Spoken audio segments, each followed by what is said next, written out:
जय जगत गुरु जय भारत। भाई और बहनों, सोशल मीडिया पर आजकल एक शादी काफ़ी चर्चा में है। आपने बहुत सारे यूट्यूबर्स के वीडियो भी देखे होंगे। किसी ने 10 मिनट का वीडियो बनाया, किसी ने 5 मिनट का वीडियो बनाया। और वीडियो बनाने का उनका मकसद केवल एक ही होता है कि कैसे यूट्यूब से पैसे कमाए जाएं। लेकिन जिस घटना को लेके उन लोगों ने वीडियो बनाए हैं, वो घटना हमें एक बहुत अच्छी शिक्षा दे सकती है धार्मिक मुद्दे के ऊपर। लेकिन उन यूट्यूबर को आध्यात्मिक ज्ञान ना होने के कारण वो उस घटना की जड़ में नहीं जा पाए। मेरे ऊपर मेरे पूज्य गुरुदेव भगवान परमपिता परमेश्वर जी की विशेष मेहर है कि उनके आशीर्वाद से मैंने इस घटना के मर्म को समझा और उन्हीं की सत्प्रेरणा से आप सभी भाई बहनों के बीच में ये वीडियो लेकर आया हूँ। वीडियो के टाइटल से आप समझ ही गए होंगे कि मैं किस मुद्दे पर बात करना चाहता हूँ। हिंदू मुस्लिम विवाह पर ऐतराज क्यों? सोशल मीडिया पर लोग बड़ी बड़ी बातें फेंकते हैं। हिंदू मुस्लिम एकता के विषय में लंबी लंबी बातें करते हैं। हिंदू मुस्लिम सिख ईसाई आपस में सब भाई भाई। फिर ये शादी पर ऐतराज क्यों भाई? फिर हिंदू मुस्लिम शादी पर ऐतराज क्यों? बहुत सारी फिल्में हम देखते हैं, बड़े प्रभावित होते हैं। मुसलमान का हाथ काटो तो भी वही खून निकलेगा, हिंदू का हाथ काटो तो भी वही खून निकलेगा। फिर किस बात का लड़ाई झगड़ा, किस बात के दंगे, किस बात की नफरत और वैर भाव। लेकिन जब बात आती है वास्तव में हिंदू मुस्लिम संबंधों की, हिंदू मुस्लिम एकता की, धार्मिक विचारों की, धार्मिक मुद्दों की, उस समय हम सब लोग भूल जाते हैं वो मुहावरे, वो दोहे, वो स्लोगन और आपस में नफरत फैलाने में लग जाते हैं। ये शादी जो एक हिंदू और मुस्लिम परिवार के बीच में होने जा रही है, ये एक व्यक्ति है जिसका नाम है शत्रुघ्न सिन्हा। ये पेशे से नाचने गाने और बजाने का काम करते हैं,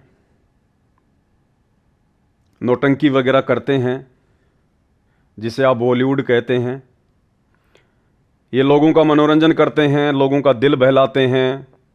बदले में इनको जो पैसा मिलता है उससे अपना परिवार चलाते हैं और ये हिंदू समाज से कहे जाते हैं।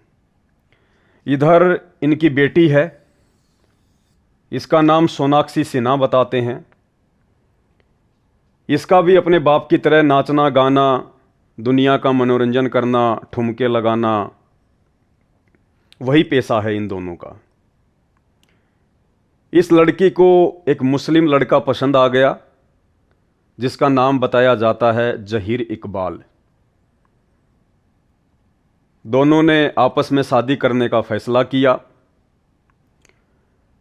और जैसे ही इनकी शादी की खबरें सोशल मीडिया पर आना शुरू हुई तो बहुत सारे यूट्यूबर वीडियो बनाने लग गए कि सोनाक्षी सिन्हा ने हिंदू धर्म को बदनाम कर दिया।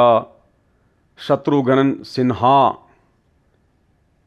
जिसके घर का नाम रामायण है, जिसके दोनों बेटों का नाम लव और कुश है, जिसके भाइयों का नाम भरत लक्ष्मण है, जो हिंदू परिवार से है, और अब अपनी बेटी की शादी एक मुस्लिम लड़के से करने जा रहे हैं।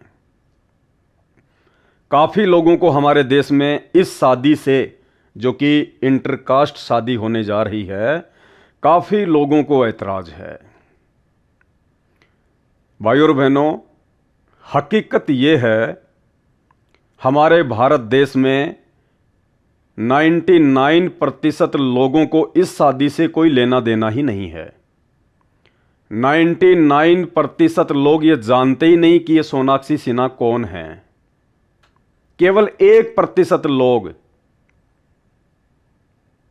जो किसी भी मुद्दे पर मिर्च मसाला लगाकर वीडियो बना बनाकर सोशल मीडिया, फेसबुक और यूट्यूब से पैसे कमाते हैं, अपना पेट पालते हैं, केवल उन लोगों को दिक्कत है।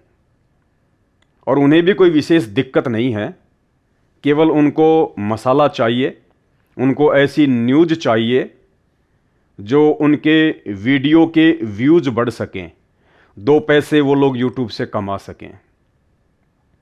लेकिन वो लोग ये बात भूल जाते हैं कि अपने 2 पैसे कमाने के चक्कर में आप लोग समाज में कितनी बड़ी नफरत फैला रहे हो, हिंदू और मुस्लिम को लेकर, इंटरकास्ट मैरिज को लेकर। भाई और बहनों, हम भारत देश के वासी हैं, भारत देश के निवासी हैं, और सदियों से यहाँ मुसलमान भी रहता आया है, हिंदू भी रहता आया है, दूसरे धर्म के लोग भी रहते हैं। बात यदि हम अपने देश की आज़ादी की करें तो देश की आज़ादी में जितना सहयोग हिंदू स्वतंत्रता सेनानियों का है, उतना ही सहयोग मुस्लिम समाज के भाई और बहनों का भी रहा है। इस देश के गांवों में मुस्लिम भी रहते हैं, हिंदू भी रहते हैं, किसी को किसी से कोई आपत्ति नहीं है, बड़े प्रेम से रहते हैं, बड़े प्यार से रहते हैं। लेकिन गंदी राजनीति के चलते, अपने वोट बैंक के चलते पिछले 15-20 वर्षों से ये धार्मिक विचारों को लेकर वाद विवाद ज़्यादा बढ़ने लगा है। बहुत सारे यूट्यूबर वीडियो बनाते हैं कि तीसरा विश्व युद्ध धर्म को लेकर होगा, धार्मिक कट्टरता को लेकर होगा। तो मेरे पूज्य गुरुदेव भगवान ने मुझे सत प्रेरणा की कि क्यों ना इस मुद्दे पर एक छोटा सा वीडियो बनाया जाए, और जितने भी हिंदू मुस्लिम भाई बहन हैं जो आध्यात्मिक दृष्टि से बिल्कुल नीचे गिर चुके हैं, आध्यात्मिक दृष्टि से जिनका पतन हो चुका है, भले ही उन्होंने कोई आचार्य शंकराचार्यों को अपना गुरु भी बना रखा है, भले ही वो मंदिर, मस्जिद, चर्च और गुरुद्वारों में भी जाते हैं, भले ही वो सत्संगों और जागरण में भी जाते हैं, लेकिन वो तमाम भक्ति विधि शास्त्रों के विपरीत कर रहे हैं। और शास्त्रों के विपरीत भक्ति विधि होने से निरंतर उनका आध्यात्मिक स्तर नीचे गिरता जा रहा है। भक्ति करके भगवान को क्या खाक प्राप्त करेंगे?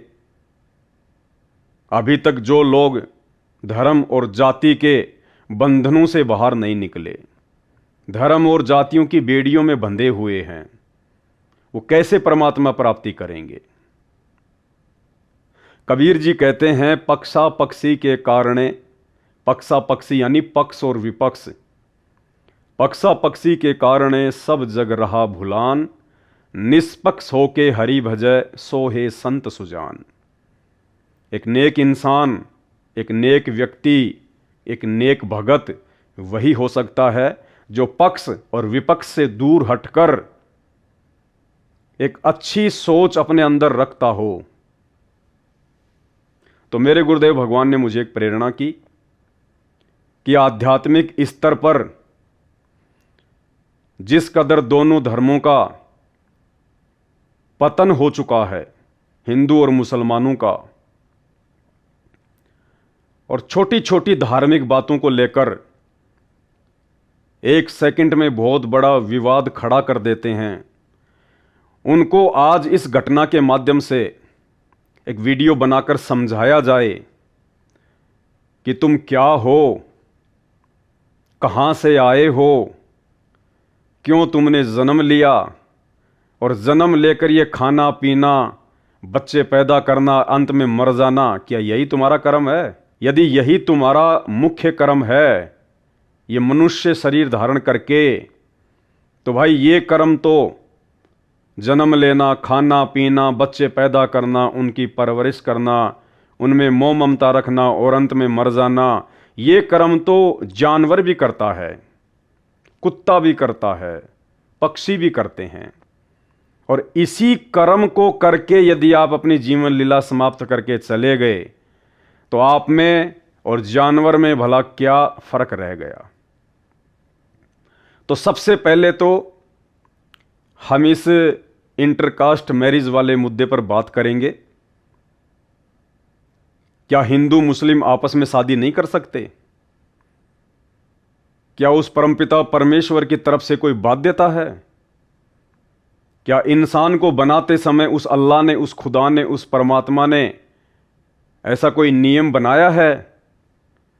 क्या ये धर्म, ये जातियां उस परमात्मा ने बनाई है? अगर आपकी नज़रों में उस परमात्मा ने, उस अल्लाह ने धर्म बनाए, जातियां बनाई, तो सबसे बड़ा इंसान का दुश्मन फिर वो अल्लाह है, वो परमात्मा है, वो भगवान है, जिसने इंसान बनाया और इंसान को फिर जाति और धर्मों की सरहदों में बांट दिया, लड़ने, झगड़ने, मरने और काटने के लिए। तो आज इसी मुद्दे पर हम बात करेंगे। इस वीडियो पर हम आगे बढ़ें उससे पहले हम उसी परमपिता परमेश्वर अल्लाहु अकबर का जयकारा लगाते हैं, जिसने ये सृष्टि बनाई, ये कायनात बनाई, जिसने इंसान बनाया। उसके जयकारे के साथ हम वीडियो की शुरुआत करते हैं। परमपिता परमात्मा, सारी सृष्टि के रचनहार, कुल मालिक, असंख्य ब्रह्मांडों के स्वामी, जगत गुरु, तीनों लोकों में प्रवेश करके सबका धारण पोषण करने वाले, राजाधिराज, आत्माधार, नाथों के नाथ, देवों के देव महादेव, सर्वेश्वर महेश्वर, मृत्युंजय, अजरो अमर, आदि अनादि, सनातनी प्रभु, जगत पिता जगदीश्वर, श्री श्री 1008 की उपाधि के वास्तविक अधिकारी, अकाल मूरत शब्द स्वरूपी राम, वासुदेव, सर्वगतम ब्रह्म, परम पूजे, प्रथम पूजे, परम संत, परम पुरुष, परम धनी, परम दयालु, सत्य कबीर, हक्का कबीर, अल्लाहु कबीर, अल्लाहु अकबर, बाखबर, अल्लाह ताला, जगत के तारणहार, जगत के मुक्तिदाता, जगत के जगन्नाथ, हारे के सहारे, हिंदुओं के राम, मुसलमानों के अल्लाह, सिखों के वाहिगुरु, ईसाइयों के मसीह, दया के सागर दयानिधि, करुणा के सागर करुणानिधि, स्वयंभू परिभू, संकट मोचन, कष्ट हरण, मंगल करण, दुख भंजन, अविगत कबीर, निर्विकार निर्विषम परमात्मा, अलय अलेख सतगुरु, आदि अनादि सतगुरु, असली मर्यादा पुरुषोत्तम, असली राम, असली कृष्ण, असली घनश्याम, असली मुरारी, राजाओं के राजा, महाराजाओं के महाराजा, शहंशाहों के शहंशाह, सम्राटों के सम्राट, अल्लाहों के अल्लाह, भगवानों के भगवान, प्रभुओं के प्रभु, मसीहाओं के मसीह, सच्चे वाहिगुरु, बाबाओं के बाबा, पीरों के पीर, सेठों के सेठ, जगत सेठ, सावड़ सा सेठ, सर्वगुण संपन्न, अनंत कोटि कलाओं के स्वामी, अनंत कोटि ब्रह्मांडों के नायक, योगियों में महायोगी, ध्यानियों में महाध्यानी, सिद्धों में परम सिद्ध, ज्ञानियों में तत्वज्ञानी, ब्रह्म ज्ञानी, महाज्ञानी, परम ज्ञानी, सर्वश्रेष्ठ ज्ञानी, युवा कबीर, समरथ कबीर, असमवात, अमित ओजा, सच्चे रहनुमा, करीम अल्लाह, सुभान अल्लाह, दुनिया के अंतिम पैगंबर, 8 सितंबर 1951 से गांव धनाना, जिला सोनीपत, हरियाणा, भारतवर्ष की पावन भूमि पे प्रकट रियल कल की भगवान संत शिरोमणि सतगुरु रामपाल जी परमेश्वर जी के चरण कमल में वीडियो देख रहे आप और हम सभी भाई बहनों का अनंत कोटि दंडवत प्रणाम। परमेश्वर हम सबको सद्बुद्धि प्रदान करे, हम अपनी सोच को विकसित करें, हिंदू मुस्लिम मुद्दों के ऊपर, छोटी छोटी बातों के ऊपर बच्चों की तरह लड़ना झगड़ना बंद करें, और उस अल्लाह, उस परमेश्वर ने जिस मुख्य कार्य के लिए आप और हमें 84 लाख योनियों से भिन्न जो ये मनुष्य योनि प्रदान की है, ये मनुष्य शरीर प्रदान किया है, हम इसका सदुपयोग करें। जिस कर्म को करने के लिए अल्लाह ने ये चोला हमें दिया है, हम उस कार्य को करने की दिशा में आगे बढ़ें। और उस कार्य को आप तभी कर सकते हो जब आपको इस बात की जानकारी हो, और इस बात की जानकारी आपको पूरी पृथ्वी पर सिवाय एक महापुरुष परमपिता परमेश्वर सतगुरु रामपाल जी के अतिरिक्त, आप चाहे किसी भी धर्म से संबंधित हैं, कोई भी धर्मगुरु आपको यथार्थ जानकारी नहीं दे सकता। आप जितना प्रयास करोगे उतना ही धर्म और जातियों की जंजीरों में बंधते चले जाओगे, क्योंकि बिना तत्व ज्ञान के आप इस धर्म और जातियों के झंझट को समझ ही नहीं सकते। तो सतगुरु रामपाल जी परमेश्वर जी ने, जो कि स्वयं परमात्मा हैं, पूर्ण ब्रह्म हैं, अल्लाहु अकबर हैं, जो आज धरती पर प्रकट हैं, आप और हम इंसानों को समझाने के लिए इंसान रूप में धरती पर प्रकट हैं। देखो, भगवान आते हैं तो कोई सींग लगाकर नहीं आते। भगवान आएगा तो कोई पूंछ लगा के नहीं आएगा। भगवान आएगा तो किसके लिए आएगा? इंसानों के लिए आएगा। जानवरों के लिए भगवान नहीं आता, क्योंकि मनुष्य योनि जो है वो कर्म योनि है। मनुष्य योनि मोक्ष प्राप्त कर सकती है। मनुष्य योनि अल्लाह को प्राप्त कर सकती है। मनुष्य योनि पूजा कर सकती है, इबादत कर सकती है। आप एक गधे या कुत्ते को बैठाकर समझाओ कि राम कौन है, हजरत मोहम्मद कौन है, ईसा मसीह कौन है, कितना भी समझाओ वो नहीं समझ पाएगा। आप उस गधे और कुत्ते को भक्ति और इबादत के विषय में समझाओ, वो नहीं कर पाएगा, क्योंकि ये विशेष योग्यता उस अल्लाह ने, उस परमात्मा ने केवल आप और हम इंसानों को बख्शी है। और यदि हमने इसका फायदा नहीं उठाया वर्तमान में मनुष्य शरीर प्राप्त करके, तो अंत में फिर हमें उन्हीं योनियों में जाना पड़ेगा, गधे, कुत्ते और सूअर की योनियों में, 84 लाख योनियों में।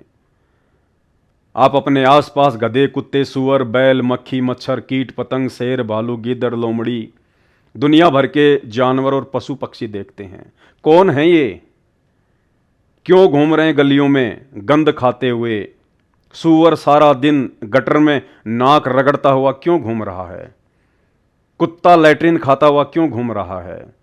गायें आवारा पशुओं की तरह रोडों पर क्यों घूम रही हैं? सर्दी, गर्मी, बरसात, ओले, इन सभी प्रकार की आपदाओं को ये क्यों झेल रहे हैं? आप तो गर्मी लगते ही एसी ऑन कर लेते हैं, कूलर चला लेते हैं, छाया का प्रबंध कर लेते हैं।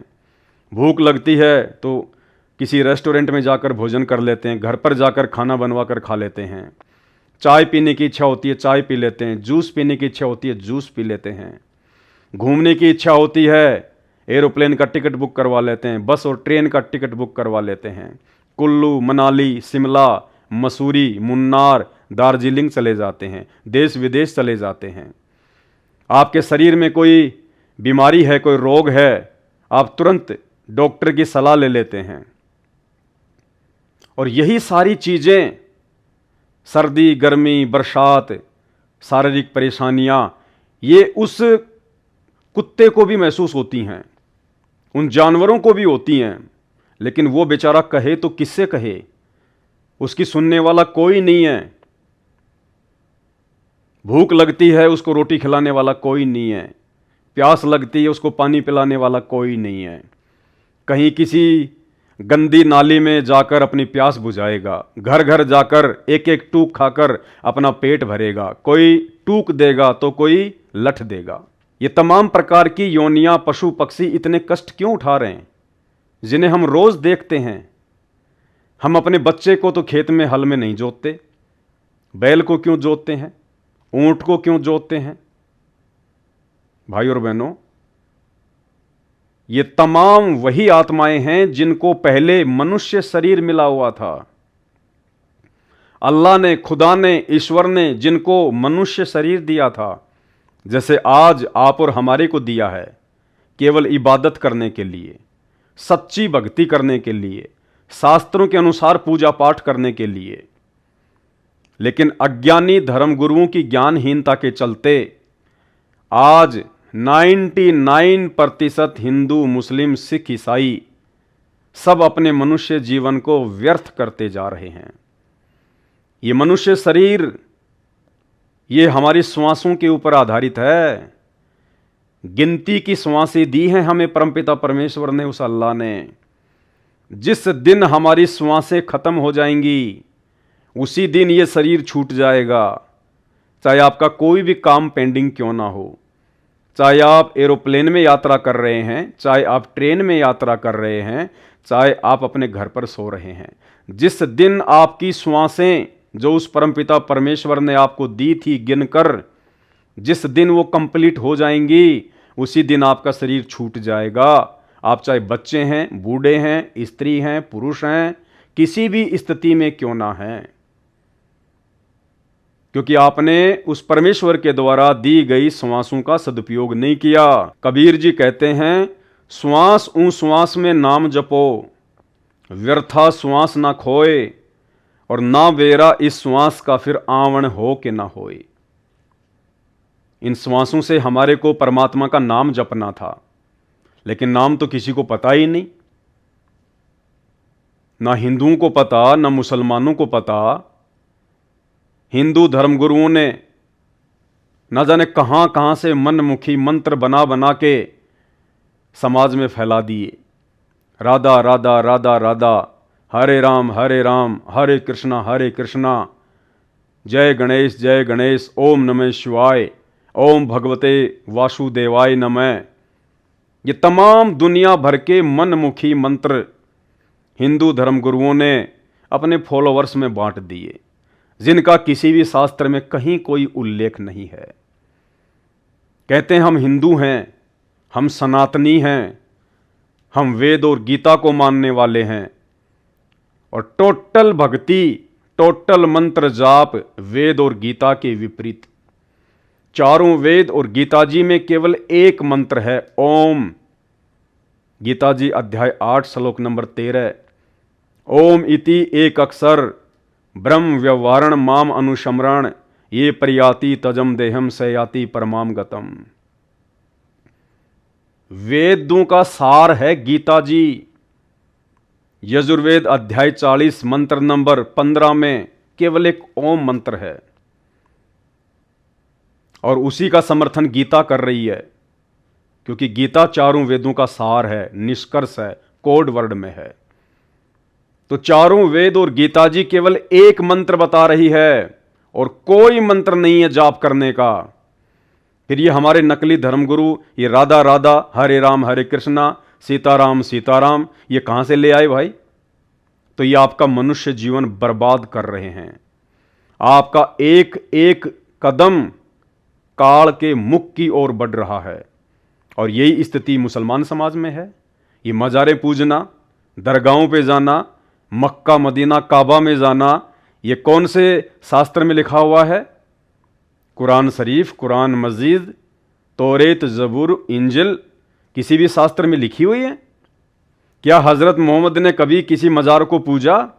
क्या हज़रत मोहम्मद कभी किसी दरगाह पे गए? जो साधना आज वर्तमान का मुसलमान कर रहा है, क्या वो साधना हज़रत मोहम्मद ने की? बिल्कुल नहीं की। तो भाई और बहनों, आज मौका है आपके पास में। आप दुनिया भर के फालतू वीडियो अपने मनोरंजन के लिए खूब देखते होंगे यूट्यूब पर, फेसबुक पर। वो भी एक शैतान की सूक्ष्म चाल है, काल का षड्यंत्र है, आपके इस अनमोल मनुष्य शरीर को बर्बाद करने का, आपकी श्वासों को बर्बाद करने का, कि आपका ज़्यादा से ज़्यादा समय, आपकी ज़्यादा से ज़्यादा ये श्वासें, जिन श्वासों पर आपका ये शरीर टिका हुआ है, वो शैतान चाहता है कि मैं इनका बर्बाद कर दूं। दिन रात ये मोबाइल में लगे रहें, शॉर्ट वीडियो देखने में लगे रहें, रील्स वगैरह देखने में लगे रहें, सीरियल, नाटक, धारावाहिक देखने में लगे रहें, भक्ति और भगवान के निकट भी ना चले जाएं। आज आपका सौभाग्य है, आज स्वयं वो अल्लाह, स्वयं वो परमात्मा, मेरी बातें थोड़ी सी आपको अटपटी जरूर लग रही होंगी, क्योंकि आप ऐसे वीडियो देखते ही नहीं हैं, ऐसे वीडियो कोई बनाता ही नहीं है, क्योंकि जानकारी नहीं है। तो आपको थोड़ा सा आश्चर्य लगता है कि ये भाई साहब क्या बात कर रहे हैं। अल्लाह, भगवान, वो भी कभी धरती पे आता है क्या? क्या अल्लाह और भगवान भी दिखाई देता है क्या? क्योंकि आपके नकली धर्मगुरुओं ने, मुल्ला और काजियों ने, पंडितों ने पीढ़ी दर पीढ़ी आप लोगों के दिमाग में एक ही बात भर रखी है कि भगवान निराकार है, अल्लाह बेचून है, वो साकार रूप में नहीं आता, अल्लाह इंसान की तरह नहीं आता। उल्टा ज्ञान, शास्त्रों के विरुद्ध बातें आपके दिमाग में भरी जा चुकी है। इसलिए मेरी आपसे विनती है, वर्तमान में जो आपको ये मनुष्य जन्म मिला है, आप जी बड़े सौभाग्यशाली हैं। आपके बाप दादा परदादा उनको भी मनुष्य जन्म था, लेकिन वो इतने सौभाग्यशाली नहीं थे, क्योंकि जिस समय आपके पूर्वज धरती पर थे उस समय वो अल्लाह धरती पर मनुष्य शरीर धारण करके आप और हमारे उद्धार के लिए, मोक्ष के लिए प्रकट नहीं हुआ था।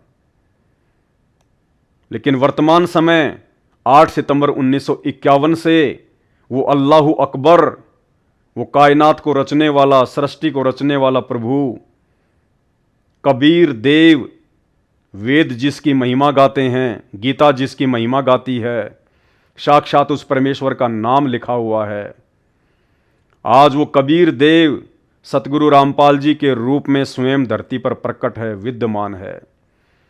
आप चाहे हिंदू हो, मुसलमान हो, सिख हो, ईसाई हो, किसी भी धर्म और जाति से हो, आज आप उनकी शरण में आकर अपना उद्धार करवा सकते हैं, अपना आत्म कल्याण करवा सकते हैं। लेकिन उसके लिए आपने उनके सत्संग सुनने पड़ेंगे, आपने उनके विचार सुनने पड़ेंगे। ज्ञान से ही ज्ञान होता है। हम बच्चे को स्कूल क्यों भेजते हैं? ज्ञान प्राप्ति के लिए। ठीक इसी प्रकार शास्त्रों का ज्ञान केवल सच्चा गुरु दे सकता है, तत्वदर्शी संत दे सकता है। हमारे शास्त्र चीख चीख कर कह रहे हैं, गीता जी अध्याय 4 श्लोक 34, गीता ज्ञान देने वाला भगवान अर्जुन से कह रहा है कि अगर तुझे उस पूर्ण परमात्मा की जानकारी चाहिए, जहां जाने के बाद सदा सदा के लिए मोक्ष हो जाता है, जीव कभी भी 84 लाख योनियों में नहीं आता है, तो उसके लिए तुझे किसी तत्वदर्शी संत की खोज करनी पड़ेगी। जैसा वो तत्वदर्शी संत तुझे ज्ञान दे, वैसी साधना यदि तू आजीवन उसकी मर्यादा में रह के करेगा, तो तू उस अविनाशी लोक अर्थात सत्य लोक को प्राप्त हो जाएगा। तेरा जन्म मरण से सदा सदा के लिए छुटकारा हो जाएगा। और वो तत्वदर्शी संत आपका सौभाग्य वर्तमान में स्वयं सतगुरु रामपाल जी परमेश्वर जी हैं।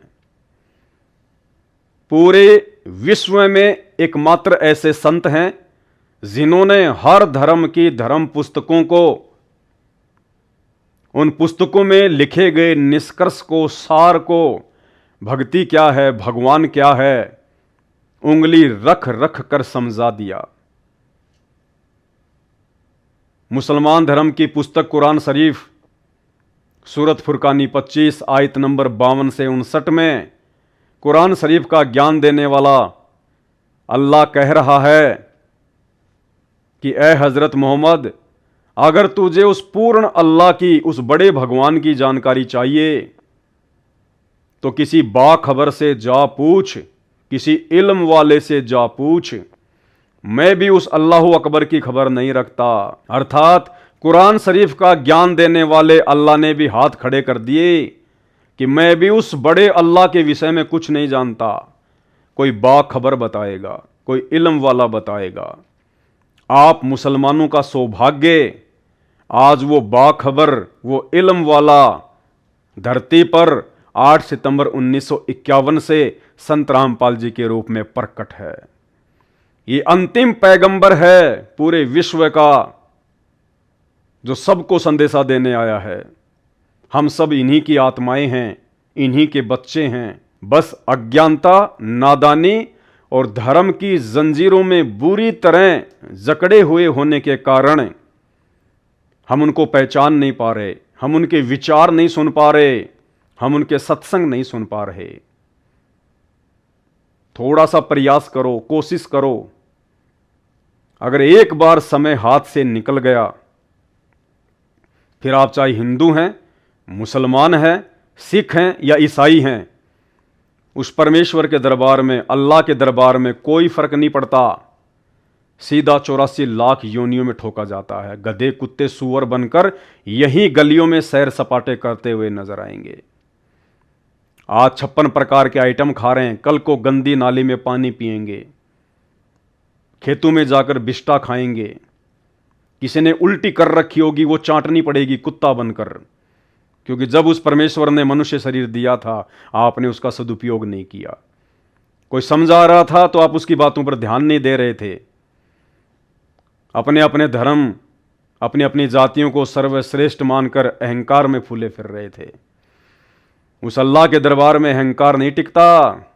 उस अल्लाह के दरबार में ना कोई जाति है, ना कोई धर्म है, ना हिंदू ना मुस्लिम। जो कर्म तुमने किए हैं वहां तो उनका हिसाब होता है। भाई और बहनों, आज मेरा छोटा सा प्रयास है इस वीडियो के माध्यम से आप दोनों धर्मों के लोगों को, हिंदू और मुसलमानों को यह समझाने का कि कोई मजहब, कोई धर्म ना तो अल्लाह ने बनाए ना भगवान ने बनाए, हम इंसानों ने बनाए, अपनी नादानी और अज्ञानता के कारण बनाए। हम दोनों धर्मों के लोगों ने अपनी ज्ञानहीनता के चलते, धर्मशास्त्रों की आधी अधूरी जानकारी होने के चलते और इन नकली और पाखंडी धर्मगुरुओं के चक्कर में पड़ने के चलते हमने अपने भगवान को बांट लिया, अपने बाप को बांट लिया। कोई कहे मारो राम बड़ो है, कोई कहे खुदाई रे, कोई कहे ईसा मसीह बड़ो, ये बाटा रहे लगाई रे। हिंदू कहते हैं कि हमारा राम बड़ा है, मुसलमान कहते हैं हमारा खुदा बड़ा है, ईसाई कहते हैं हमारा मसीहा बड़ा है। ये बाटा रहे लगाई रे, हमने बांट लिया अपने बाप को, अपने अल्लाह को, अपने परमेश्वर को। वो एक ही है। आत्मा एक है तो उसका परमात्मा भी एक ही है, और आत्मा मुसलमान में भी वही है, हिंदू में भी वही है। केवल हमारी नादानी है जो हम इन धर्म और जातियों के चक्कर में पड़कर अपने भगवान को भूल चुके हैं, उसकी पहचान से कोसों दूर हो चुके हैं। और यदि कोई बताने के लिए आए, यदि कोई बताए, तो हम सुनने को तैयार नहीं, समझने को तैयार नहीं। जिस प्रकार एक पिता की 4 संतान, छोटे छोटे बच्चे 4, और पिता जब शाम को घर वापस आता है अपनी मजदूरी करके, बच्चे दरवाजे पर खड़े होकर कहते हैं कि देखो देखो मेरा पापा आ गया। दूसरा बेटा कहता है नहीं नहीं नहीं, वो तो मेरा डैडी है, मेरा डैडी। तीसरा बोलता है अरे नहीं नहीं, वो तो मेरा पिताजी है, मेरा पिताजी। और चौथा कहेगा नहीं, वो मेरा बाप है, मेरा बाप। अब उन नादान बच्चों को कौन समझाए कि डैडी भी उसी को कहते हैं, पापा भी उसी को कहते हैं, फादर भी उसी को कहते हैं, पिताजी भी उसी को कहते हैं, बाप भी उसी को कहते हैं। और जो आ रहा है सामने से वो एक ही है। उन चारों बच्चों का पिता वो एक ही है। तो आज आप चाहे कितने बड़े पद पर हैं, आप कितने बड़े वैज्ञानिक हैं, आप कितने बड़े इंजीनियर, डॉक्टर और साइंटिस्ट क्यों ना हैं, आप कितने बड़े धर्मगुरु क्यों ना हैं, आप किसी भी धर्म से संबंधित क्यों ना हैं, अध्यात्म को लेकर आपकी बुद्धि का स्तर भी उन छोटे छोटे नादान बच्चों के जैसा है। और अंत में कुछ भी हाथ नहीं लगेगा, कुछ भी। खाली आए थे खाली जाओगे। ये पद प्रतिष्ठा, ये धन दौलत, ये रुतबा, ये मान बढ़ाई, ये शोहरत, ये कारोबार, ये सब यहीं रह जाएगा, कुछ नहीं जाएगा। केवल आपकी भक्ति और आपके वो कर्म जाएंगे जो आपने पूरी जिंदगी किए हैं। और सच्चे गुरु की शरण बिना, तत्वदर्शी संत की शरण प्राप्त किए बिना, आप चाहे कितने बड़े आचार्य और शंकराचार्य की शरण में क्यों ना हो, आप जिंदगी में कभी भी सत्कर्म नहीं कर सकते। आप आध्यात्मिक सत्कर्म नहीं कर सकते, अच्छे कर्म नहीं कर सकते, आप भक्ति नहीं कर सकते। जितना करोगे उतना नीचे गिरते जाओगे, क्योंकि आपने जाना है दिल्ली। और यदि किसी नादान ने आपका मार्गदर्शन कर दिया आपको इशारा कर दिया बंबई की तरफ कि दिल्ली इधर है, तो आप चाहे कितना ही क्यों ना चलो, जितना चलोगे उतना ही आप दिल्ली से दूर होते चले जाओगे। तो इसी प्रकार आज धरती पर प्रकट सच्चे गुरु तत्वदर्शी संत स्वयं अल्लाहू अकबर संत रामपाल जी भगवान की शरण प्राप्त किए बिना, उनकी शरण में आकर उनके दिशा निर्देशन अनुसार भक्ति किए बिना आप चाहे किसी भी आचार्य, शंकराचार्य, मुल्ला मौलवी की शरण में क्यों ना है, आप कितने तीर्थ व्रत मक्का मदीना पे चक्कर क्यों ना काट रहे हैं, आप उस परमात्मा से, उस अल्लाह से निरंतर दूर होते जा रहे हैं। तो अब मैं आगे वीडियो में आप हिंदू मुस्लिम दोनों धर्मों के लोगों को यह समझाने का प्रयास करूंगा कि भाई अज्ञानता का चश्मा अपनी आंखों से हटाओ, धर्म और जातियों की बेड़ियों से बाहर निकलो और सोचने समझने का प्रयास करो। समय बहुत तेजी से तुम्हारे हाथों से निकलता हुआ जा रहा है। इन छोटे छोटे मुद्दों को लेकर, हिंदू मुस्लिम शादियों को लेकर इन नफरत फैलाने का काम ना करो, परमात्मा के बहुत बड़े दोषी बन जाओगे। इस टॉपिक पर कोई भी वीडियो बनाने से पहले, हिंदू मुस्लिम या धर्म के मुद्दे पर कोई भी वीडियो बनाने से पहले आपको धर्म के विषय में पूरी जानकारी होनी चाहिए, अन्यथा सिवाय नफरत फैलाने के आप दूसरा कोई काम नहीं कर सकते। तो आज इस छोटी सी घटना के माध्यम से, इस इंटरकास्ट मैरिज वाली घटना के माध्यम से, जो कि शत्रुघ्न सिन्हा की बेटी सोनाक्षी सिन्हा की शादी एक मुस्लिम धर्म के लड़के इकबाल जहीर से होने जा रही है, उस मुद्दे को लेकर काफ़ी लोग वीडियो बना रहे हैं, लेकिन उन्हें पता नहीं कि असल में हिंदू क्या है, मुसलमान क्या है। ऐसी कौन सी बड़ी आफत आ गई यदि उन्होंने इंटरकास्ट मैरिज कर ली। तो एक पैम्पलेट के माध्यम से मैं आपको समझाना चाहता हूं। इन्हें तो आप जानते ही हैं, अगर आप हिंदू समाज से हैं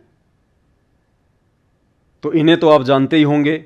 ये हैं ब्रह्मा जी, हमारे हिंदू धर्मगुरु, हमारे सनातनी भाई बहन।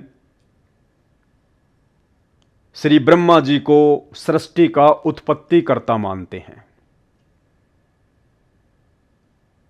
कि नर और नारी की उत्पत्ति, नर और मादा की उत्पत्ति, इंसानों की उत्पत्ति श्री ब्रह्मा जी ने की है। तो आप हिंदुओं के अनुसार यदि श्री ब्रह्मा जी ने ही सृष्टि की उत्पत्ति की है और आप लोगों के अनुसार ब्रह्मा जी सनातनी हैं, ब्रह्मा जी हिंदू हैं,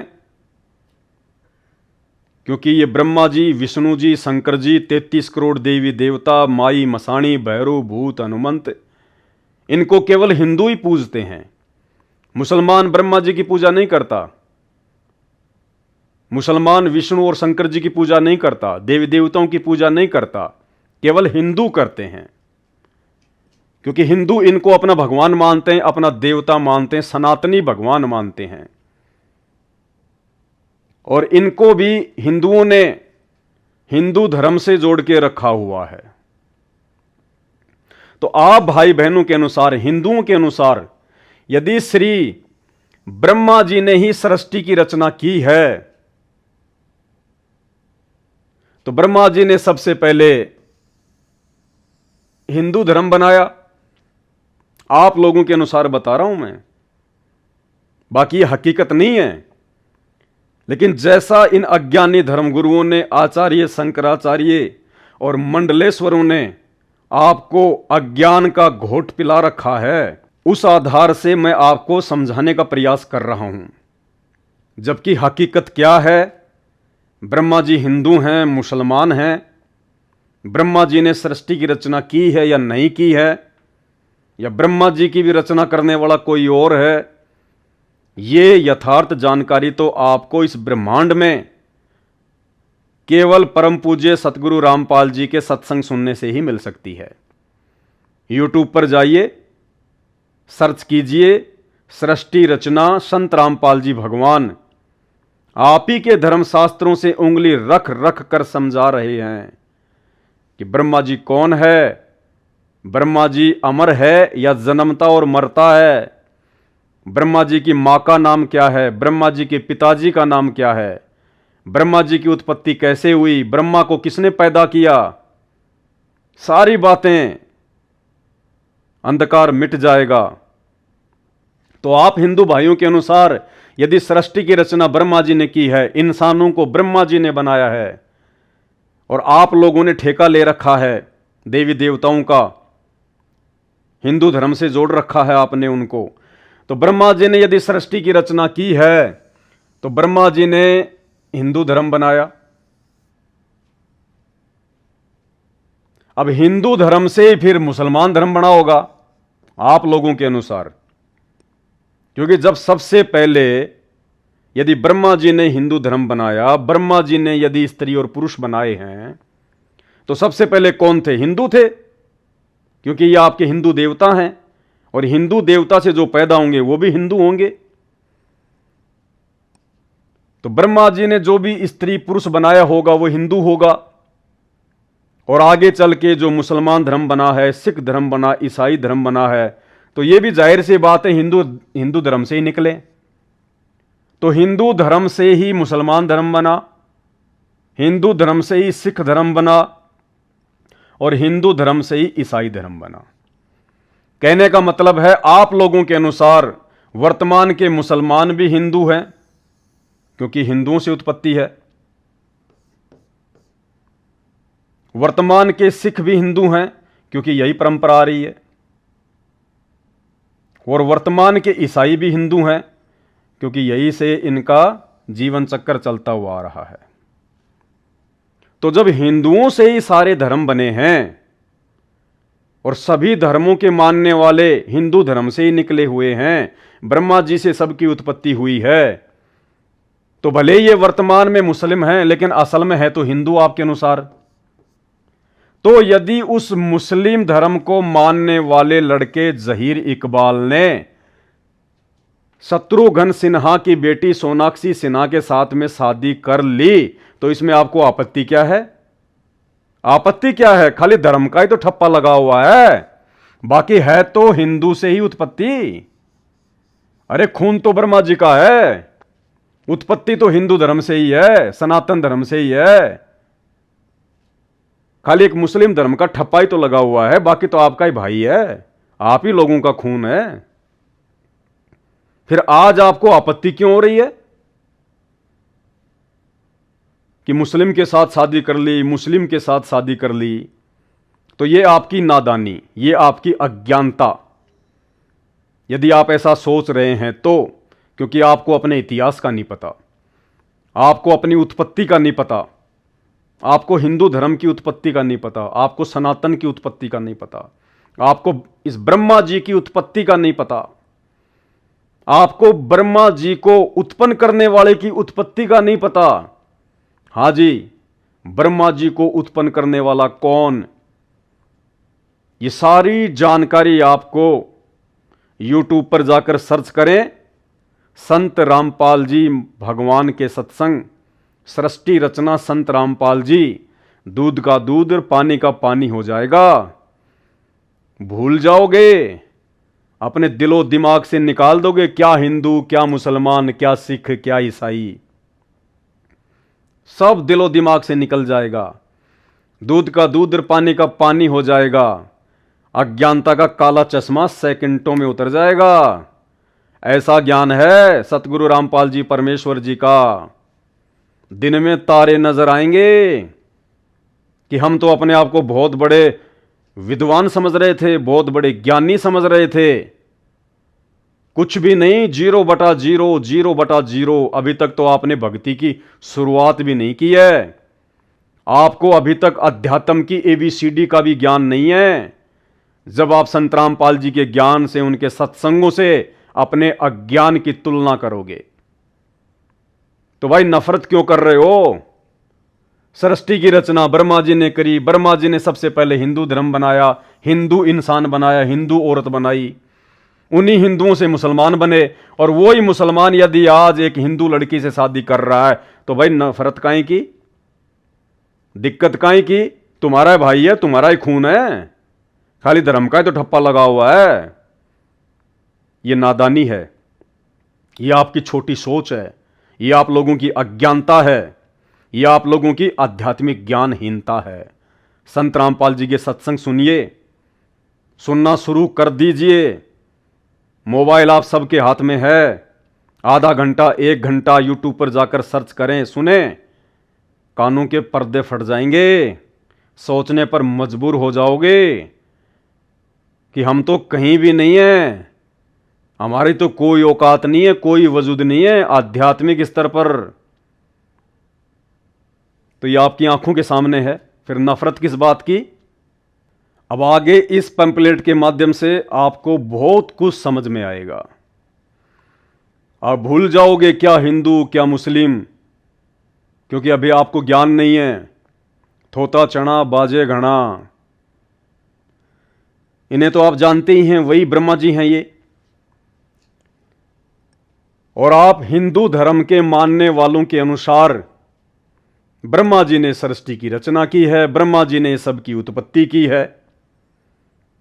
अब ब्रह्मा जी ने यदि उत्पत्ति की है हिंदू धर्म की, तो भाई फिर हिंदू धर्म से घटिया धर्म दूसरा कोई नहीं हो सकता। अगर आप हिंदू धर्म के मानने वालों के अनुसार यदि ब्रह्मा जी ने ही हिंदू धर्म की उत्पत्ति की है, यदि ब्रह्मा जी ने ही स्त्री और पुरुष बनाया है, और आगे चल के आपने उसको हिंदू का नाम दे दिया, तो भाई फिर उससे घटिया धर्म कोई और नहीं हो सकता। क्यों नहीं हो सकता?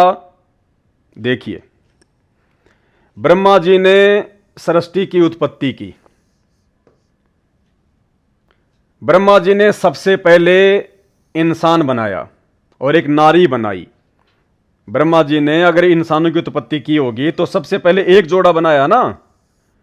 जैसे मुसलमान धर्म को मानने वाले कहते हैं कि सबसे पहले आदम और हव्वा बनी, अल्लाह ने, परमेश्वर ने आदम और हव्वा को बनाया, आदम और हव्वा से आगे फिर संतान उत्पत्ति हुई, फिर दुनिया में नर और नारी फैल गए। तो आप हिंदुओं के अनुसार यदि ब्रह्मा जी ने सृष्टि की उत्पत्ति की है तो ब्रह्मा जी ने सबसे पहले एक जोड़ा बनाया है। तो ब्रह्मा जी ने एक बना दिया नर और एक बना दी नारी, यहीं से हुई है फिर सृष्टि की उत्पत्ति। अब ये नर और ये नारी, अब इन दोनों ने शारीरिक मिलन किया, तो दोनों के शारीरिक मिलन से एक लड़का बन गया, एक लड़की बन गई। यानी ये आपस में कौन हुए? भाई बहन। अब आपस में फिर इन्होंने शादी की, क्योंकि और तो कोई है ही नहीं। ब्रह्मा जी ने खाली एक जोड़ा पैदा किया, और उसके बाद में इस जोड़े से जो बच्चे होंगे वो क्या कहलाएंगे? आपस में भाई बहन कहलाएंगे। अब सृष्टि कैसे शुरू होगी आगे? जब तक ये भाई बहन आपस में शारीरिक मिलन नहीं करेंगे, जब तक ये भाई बहन आपस में विवाह नहीं करेंगे, तो सृष्टि आगे कैसे बढ़ेगी? अगर ये दोनों जिनको ब्रह्मा जी ने बनाया यदि ये बच्चे पैदा ना करते तो ये कहां से होते?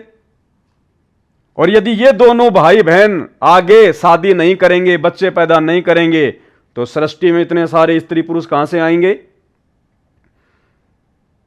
तो मेरे भाइयों और बहनों विचार करो, यदि ब्रह्मा जी ने ही नर और नारी बनाए हैं, तो ब्रह्मा जी के द्वारा बनाई गई नर और नारी से फिर भाई और बहन उत्पन्न हुए। और आज इस विश्व में जितने भी नर और नारी हैं वो सब भाई बहन से पैदा हैं, सब भाई बहन से। मुसलमान भी आपस में भाई बहन से उत्पत्ति, ईसाइयों की भी भाई बहन से उत्पत्ति, हिंदुओं की भी भाई बहन से उत्पत्ति। तो इससे घटिया धर्म और क्या हो सकता है? इससे घटिया और क्या हो सकता है कि भाई और बहन से उत्पत्ति होती आ रही है। अरे जब भाई बहन आपस में मिलकर शादी कर सकते हैं, बच्चे पैदा कर सकते हैं, तो जब आज एक मुसलमान घर का लड़का जहीर इकबाल यदि शत्रुघ्न सिन्हा की बेटी सोनाक्षी सिन्हा से शादी कर रहा है तो उसमें आपत्ति क्या है? जब ब्रह्मा जी के द्वारा रची गई सृष्टि में भाई और बहन से पूरी दुनिया बनी है, तो इन्हीं भाई और बहन से आगे चल के मुसलमान बने हैं, ईसाई बने हैं, हिंदू बने हैं, सिख बने हैं। तो ये तो भाई बहन से पूरी सृष्टि चलती आ रही है। अब आगे चल के कोई मुसलमान बन गया, कोई सिख बन गया, कोई हिंदू बन गया, कोई जैनी बन गया, लेकिन अगर इतिहास में जाओगे तो भाई बहन से उत्पत्ति है। और यदि हिंदू समाज इस बात का ठेका लेता है कि सबसे पहले हिंदू धर्म था, तो भाई फिर इससे घटिया धर्म और क्या हो सकता है? और यदि इस बात का ठेका मुसलमान लेता है कि सबसे पहले अल्लाह ने आदम और हवा को बनाया, आदम और हवा से फिर आगे सृष्टि बनी, तो भाई फिर मुसलमान धर्म से घटिया धर्म और क्या हो सकता है जो भाई और बहन से उत्पत्ति होती आ रही है? लेकिन ऐसा नहीं है भाई और बहनों।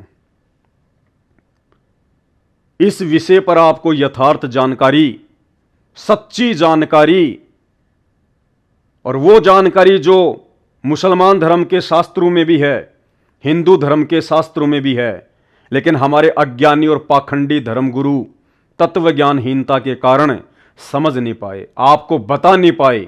वो यथार्थ जानकारी बताने के लिए आज स्वयं अल्लाहु अकबर परमपिता परमेश्वर सतगुरु रामपाल जी को स्वयं 8 सितंबर 1951 के दिन भारतवर्ष की पावन धरती पे प्रकट होना पड़ा। और सन 1994 से वर्तमान समय तक कई हजारों की संख्या में उन्होंने अपने सत्संग प्रवचन करके छोड़ दिए। अगर आपको जानकारी चाहिए तो YouTube पर जाइए, सर्च कीजिए सृष्टि रचना संत रामपाल जी भगवान। आपकी आंखों के आगे से अज्ञानता का सारा अंधेरा हट जाएगा। अब आगे एक और पोस्टर के माध्यम से आप लोगों की आंखें खोलना चाहता हूं, अगर समझ में आ जाए तो। और ये बातें समझने के बाद में एकांत में बैठकर 5 मिनट विचार करना कि हम किस दुनिया में घूम रहे हैं, हमें करना क्या चाहिए था और हम क्या कर रहे हैं। जितने भी हिंदू धर्म को मानने वाले फॉलोवर हैं, भाई बहन हैं, उनमें से कुछ एक प्रतिशत जो किसी न किसी धार्मिक संगठन से जुड़े हुए हैं और आपस में धर्म के नाम पर आग फैलाकर, नफरत फैलाकर जो अपना पेट भर रहे हैं। बाकी लोगों को कोई मतलब नहीं है, हिंदू मुस्लिम से कोई दिक्कत नहीं है। 90% मुसलमान और 90% हिंदू जो गांव में रहते हैं, शहरों में रहते हैं, उन्हें कोई मतलब नहीं है इन बातों से। वो ना लड़ना चाहते, ना झगड़ना चाहते, ना फालतू में कोई विवाद खड़ा करना चाहते। उन बेचारों को 2 टाइम की रोजी रोटी से ही फुर्सत नहीं है। ये धर्म के नाम पर नफरत फैलाने का काम केवल चंद लोग करते हैं, चंद लोग जो या तो राजनीतिक हैं या फिर किसी न किसी धार्मिक संगठन से जुड़े हुए हैं, जहां से उनको पैसा आता है, जहां से उनका परिवार चलता है। नित्य कोई न कोई मुद्दा वो तैयार रखते हैं जनता में नफरत फैलाने के लिए। उन सभी से आग्रह है, प्रार्थना है, कर्म मत फोड़िए, सदा नहीं रहोगे यहां पर, अमर कोई नहीं है, और कब शरीर छूट जाए इसका भी कोई भरोसा नहीं है। जैसे ही शरीर छूटा अगले क्षण नंगे उस यमराज के दरबार में खड़े होंगे और वहां पे जीवन भर में जो भी किया पाई पाई का हिसाब देना होगा, पाई पाई का। कबीर जी कहते हैं, तुमने उस दरगाह का महल नहीं देखा और धर्मराज के तिल तिल का लेखा।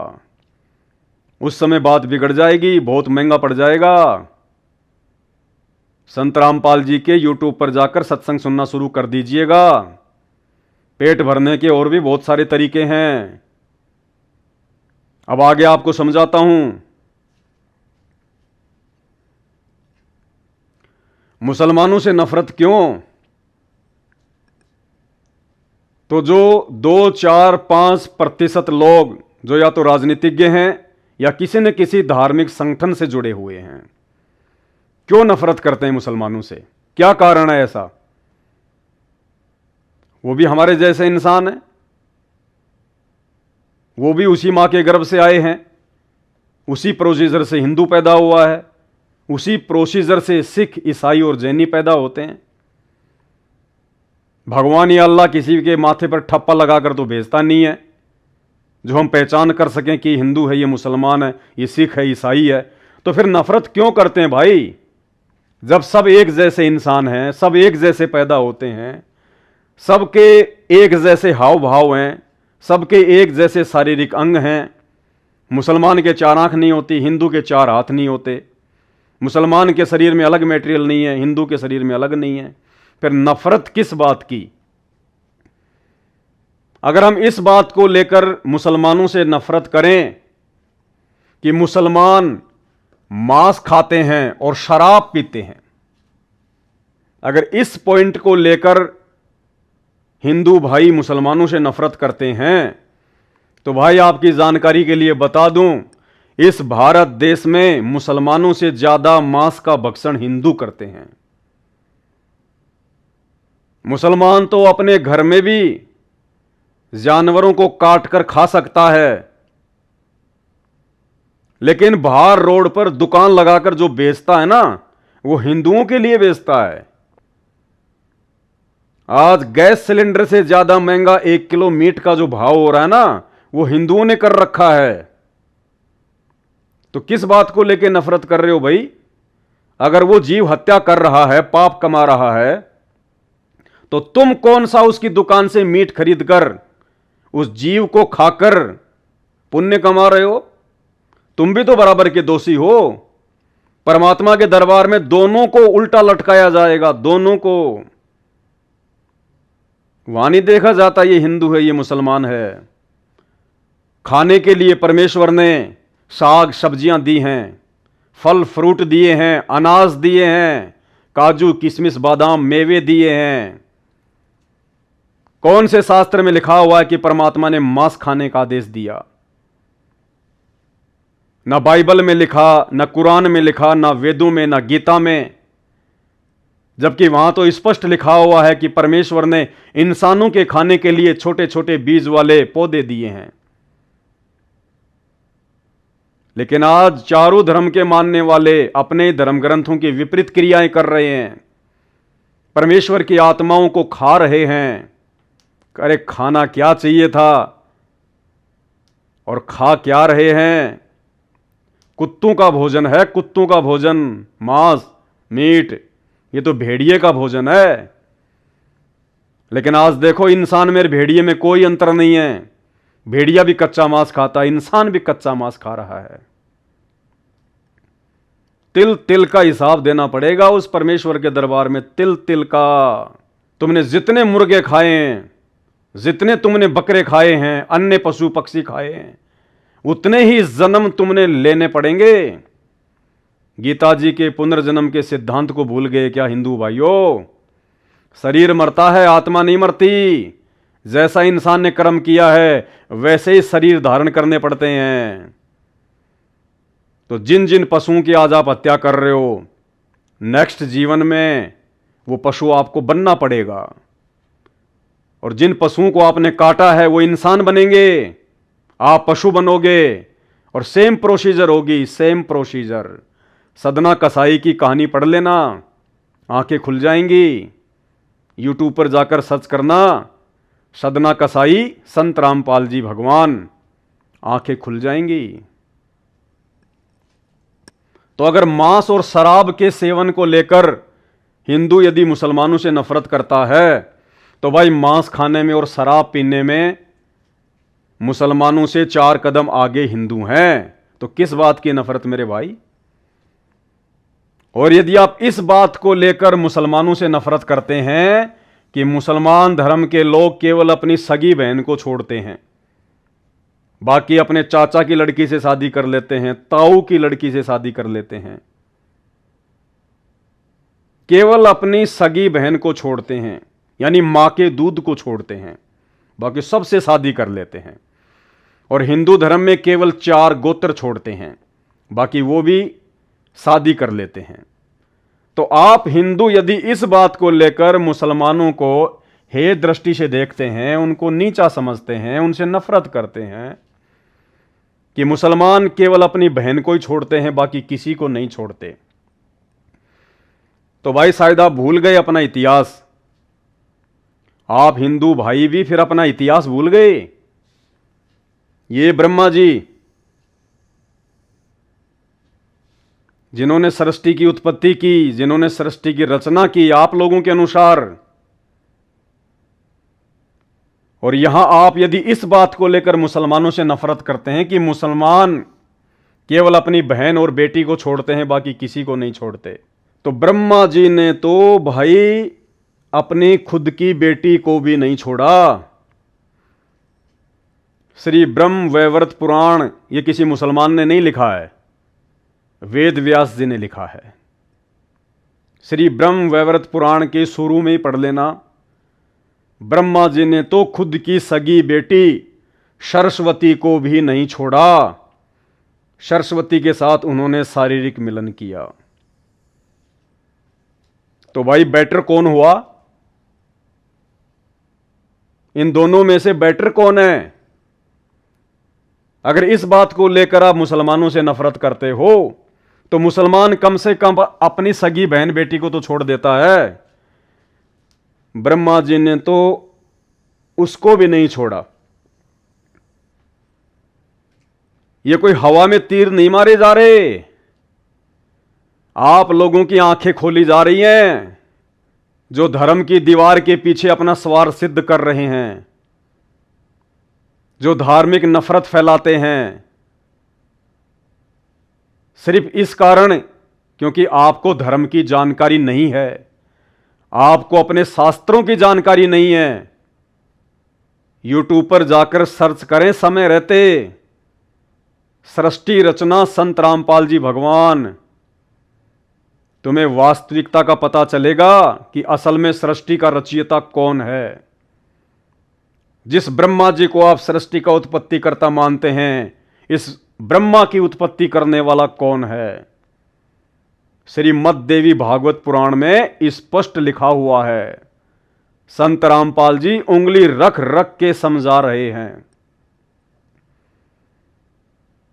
समय रहते समझ जाइए।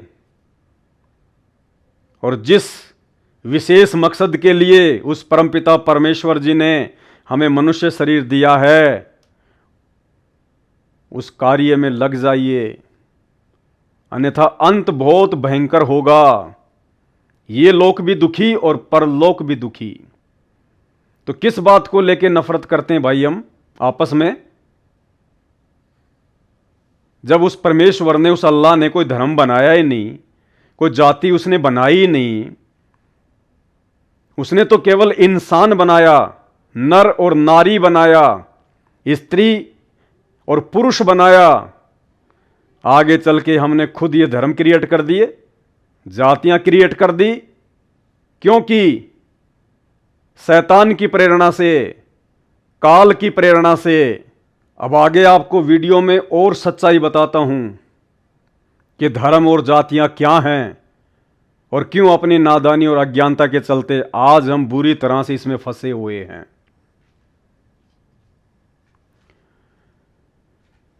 सतयुग में कोई धर्म नहीं था, उसके बाद त्रेता युग में कोई धर्म नहीं था, उसके बाद द्वापर युग में कोई धर्म नहीं था। द्वापर युग के बाद जैसे ही कलयुग शुरू हुआ, शैतान की प्रेरणा से, काल की प्रेरणा से इंसान धर्म और जातियों में बंटना शुरू हो गया। हिंदू धर्म की उत्पत्ति आज से लगभग 3500 वर्ष पहले आदि शंकराचार्य के बाद शुरू हुई है। आदि शंकराचार्य से पहले हिंदू शब्द आपको कहीं भी देखने को नहीं मिलेगा। भारत देश में बौद्ध धर्म का प्रचार तेजी से हो रहा था। देश नास्तिकता की ओर बढ़ रहा था। आत्माओं को नास्तिकता की ओर बढ़ने से रोकने के लिए श्री शिवजी ने, शंकर जी ने अपने लोक से एक आत्मा भेजी जिसको आदि शंकराचार्य कहते हैं। 32 वर्ष केवल उनका जीवन था और 32 वर्ष की आयु में उन्होंने कुछ पुस्तकें लिखी और उन्होंने जो एक संगठन खड़ा किया, जो एक संप्रदाय जो एक खड़ा किया, उसका नाम उन्होंने हिंदू दिया और 4 मठों की स्थापना उन्होंने भारत देश में की। और 32 साल के बाद एक बीमारी से उनकी मृत्यु हो जाती है। उसके बाद हिंदू नाम पड़ा। उसके बाद लगभग 700 वर्ष बाद हजरत ईसा जी, जो कि विष्णु जी के लोक से आए थे, विष्णु जी के लोक से भेजी गई आत्मा हजरत ईसा, उन्होंने ईसाई धर्म की नींव डाली। उसके बाद आज से लगभग 1400 वर्ष पहले हजरत मोहम्मद ने मुसलमान धर्म की नींव डाली, मुस्लिम धर्म की नींव डाली। और आज से लगभग 600 वर्ष पहले श्री नानक जी के द्वारा सिख धर्म की नींव डाली गई। तो सतयुग में कोई धर्म नहीं था, त्रेता में कोई धर्म नहीं था और द्वापर में कोई धर्म नहीं था। यदि कोई धर्म था तो श्री रामचंद्र जी की लाखों की सेना थी। एक भी मुस्लिम सैनिक का नाम बता दीजिए। द्वापर युग में सबसे बड़ी सेना श्री कृष्ण जी की थी, नारायणी सेना। 56 करोड़ तो खाली यादव थे उस समय। सबसे बड़ी सेना थी नारायणी सेना। श्री कृष्ण जी की सेना में एक भी मुस्लिम, सिख या ईसाई सैनिक का नाम बता दीजिए। रामायण में जितने भी पात्र हैं, महाभारत में जितने भी पात्र हैं, एक भी पात्र के नाम के आगे खान लगा हो या कोई इकबाल नाम हो या कोई समरजीत सिंह नाम हो, कोई सिंह नाम आपको देखने को नहीं मिलेगा। रामायण और महाभारत में जितने भी पात्र हैं, किसी भी पात्र के नाम के आगे आपको सिंह नाम देखने को नहीं मिलेगा। ना आपको कोई मुसलमान धर्म से संबंधित सरनेम देखने को मिलेगा, क्योंकि उस समय तक कोई धर्म नहीं था, कोई जाति नहीं थी। आगे चल के यह धर्म और जातियों का विस्तार हुआ है। सतयुग, त्रेता और द्वापर तक केवल वर्ण व्यवस्था थी। वर्ण व्यवस्था, समाज को 4 भागों में बांटा गया था, धर्म और जातियों के आधार से नहीं, कर्म के आधार से। ब्राह्मण, क्षत्रिय, वैश्य और शूद्र। ब्राह्मण का काम था शास्त्रों को पढ़ना और लोगों को बताना धर्म कर्म के बारे में। क्षत्रिय का काम था सीमाओं की सुरक्षा करना। वैश्य का काम था व्यापार करना, बिजनेस करना। और शूद्र का काम था समाज की सेवा करना। कोई जाति नहीं थी, कोई धर्म नहीं था। और उस समय केवल स्वयंवर हुआ करते थे। इंटरकास्ट शादियां हुआ करती थी, किसी को कोई दिक्कत नहीं हुआ करती थी। आगे चल के धर्म और जातियां बन गई, लोगों ने अपने अपने क्षेत्र बांट लिए, जबकि उससे पहले उन युगों में ऐसा कोई सिस्टम नहीं था। वर्ण व्यवस्था थी और उस समय जो शादियां होती थी वो केवल अपने ही वर्ण के अंतर्गत हुआ करती थी। दूसरे वर्ण को नीचा या ऊंचा समझने के कारण नहीं कि शूद्र की लड़की ब्राह्मण के घर में नहीं जा सकती या ब्राह्मण की लड़की क्षत्रिय के घर में नहीं जा सकती, यह सोचकर नहीं।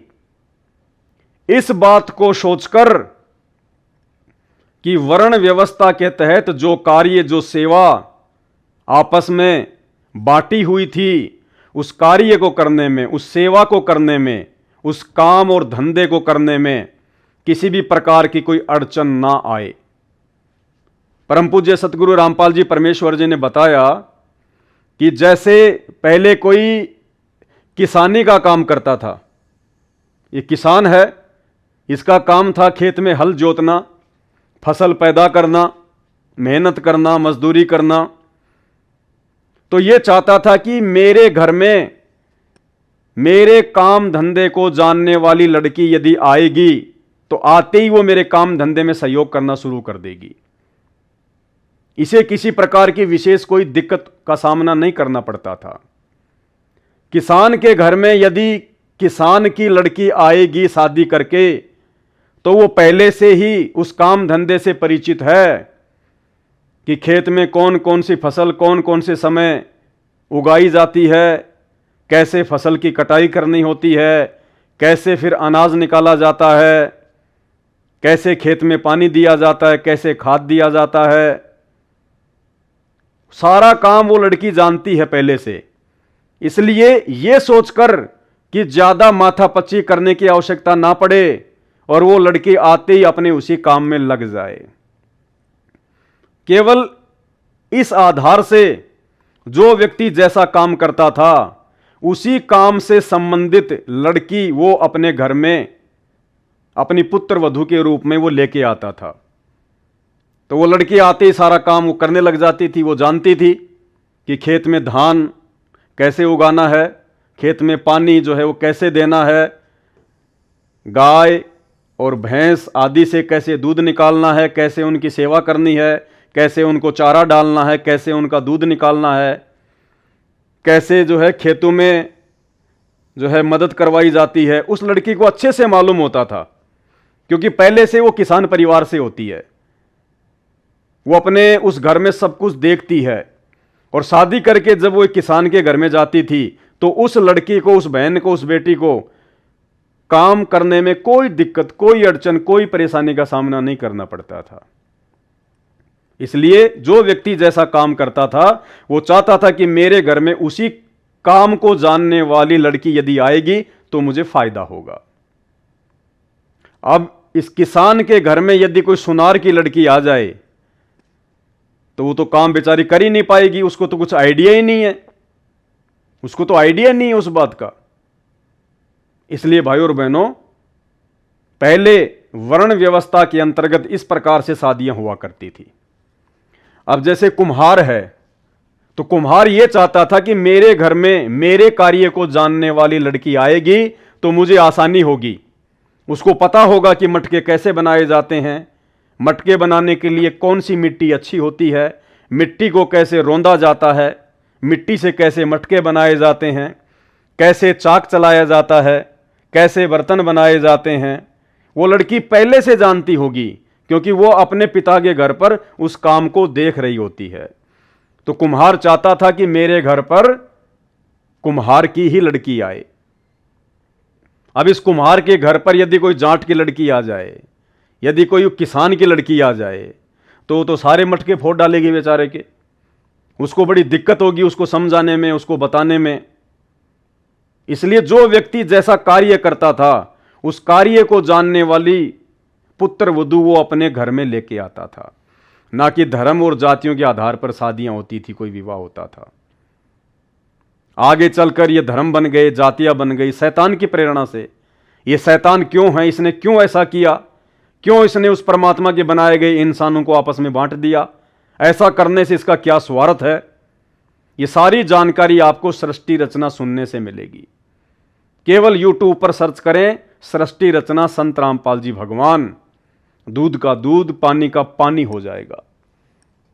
तो ये वर्ण व्यवस्था थी पहले, ना कि कोई धर्म और जातियां थी। आगे चलकर फिर हिंदू, मुस्लिम, सिख, ईसाई इन धर्मों में इंसान बट गया। उसके बाद वो अपने धर्म में शादियां करने लग गया, अपने अपने धर्म को लोग सर्वश्रेष्ठ समझने लगे। मुसलमान लोग मांस खाने लगे, हिंदू धर्म के लोग उनसे नफरत करने लगे। कि हम अपनी लड़की मुसलमान के घर में नहीं देंगे, वो तो मांस खाते हैं। मुसलमान हिंदू के घर में इसलिए अपनी लड़की नहीं देता था क्योंकि हिंदू जो है वो शराब पीते थे, तंबाकू खाते थे। मुसलमान धर्म में शराब और तंबाकू पीना बैन था, इसलिए अपनी लड़की वो नहीं दिया करते थे।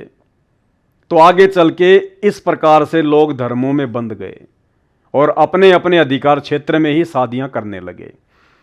बाकी और कोई लेन देन नहीं है। मुसलमान भी इंसान ही है, हिंदू भी इंसान ही है, सिख और ईसाई भी इंसान ही है। अब आगे देखिए, अब धर्म के नाम पर नफरत फैलाने का काम करने वाले लोग, जिनकी नजरों में धर्म की पहचान सिमट कर रह गई है, तो वो भाई बहन संत रामपाल जी के इस श्लोक को अच्छे से पढ़ लें। जीव हमारी जाति है, मानव धर्म हमारा, हिंदू मुस्लिम सिख ईसाई धर्म नहीं कोई न्यारा। परमेश्वर ने केवल जीव बनाया, इंसान बनाया, नर और नारी बनाई। परमेश्वर ने हिंदू मुस्लिम नहीं बनाए, किसी में कोई भेदभाव नहीं किया। हम सबका एक ही धर्म है, इंसानियत, मानव धर्म, जिसके अंदर दया है, रहम है, जो सत्यवादी है, जो विषय विकारों से दूर रहता है, जो नशा चोरी जारी इन सब से दूर रहता है, नेक नीति से खाता है, कमाता है, दूसरों को अच्छे से जीने देता है, वही सबसे बड़ा धर्म है। मानव धर्म, इंसानियत का धर्म। जीव हमारी जाति है, मानव धर्म हमारा, हिंदू मुस्लिम सिख ईसाई धर्म नहीं कोई न्यारा। लेकिन हमने हिंदू मुस्लिम की पहचान क्या बना ली? हमने क्या पहचान बना डाली? जिसने 300 रुपए का भगवा वस्त्र पहन रखा हो या पीतांबर पहन रखा हो, हमारी नजरों में वो हिंदू। अगर कोई मुसलमान भी 300 रुपए का ये कपड़ा पहन के कहीं बैठ जाए तो हमारी नजर में हिंदू। तो अगर आपको यह लगता है कि खाली पीले कपड़े पहनने से अगर हम हिंदू हैं, तो भाई हिंदुस्तान में तो 95% लोग ये पीतांबर नहीं पहनते।